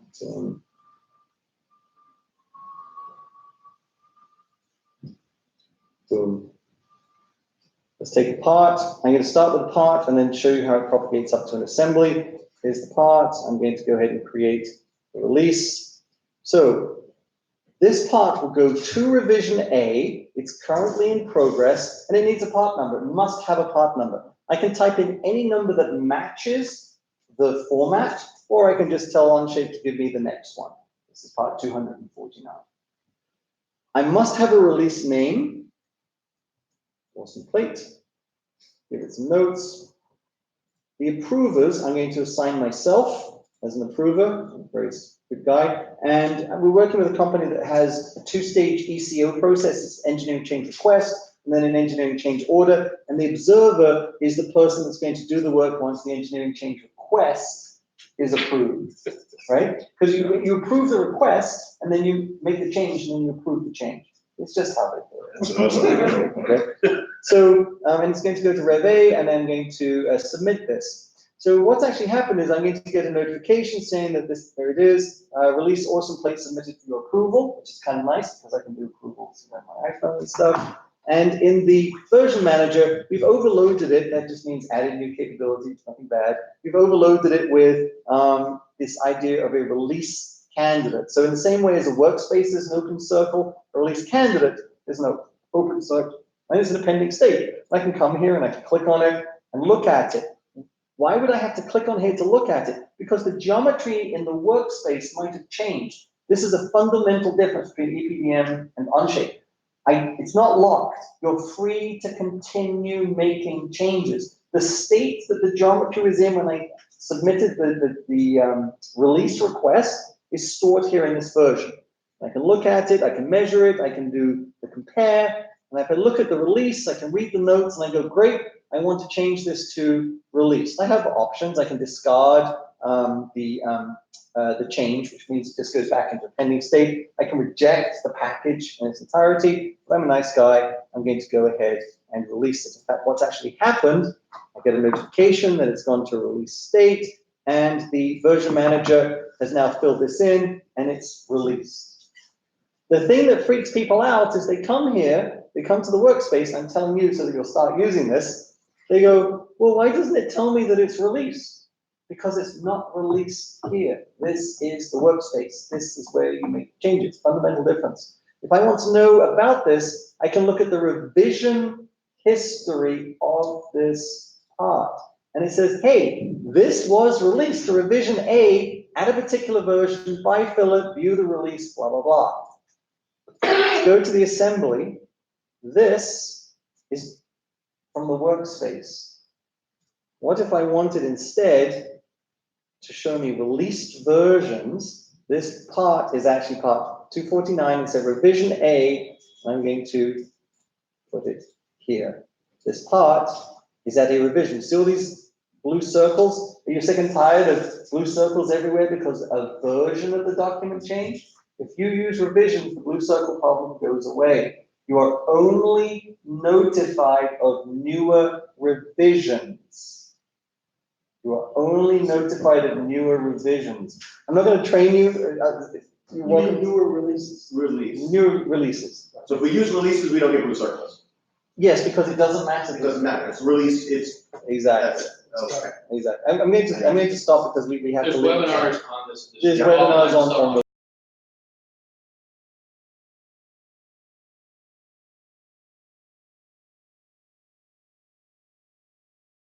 check out. And yet, it is under control because you have your release state. Not just of that part, but also the other. So we're going to turn off the live stream and then I'm going to show you stuff that hasn't been released.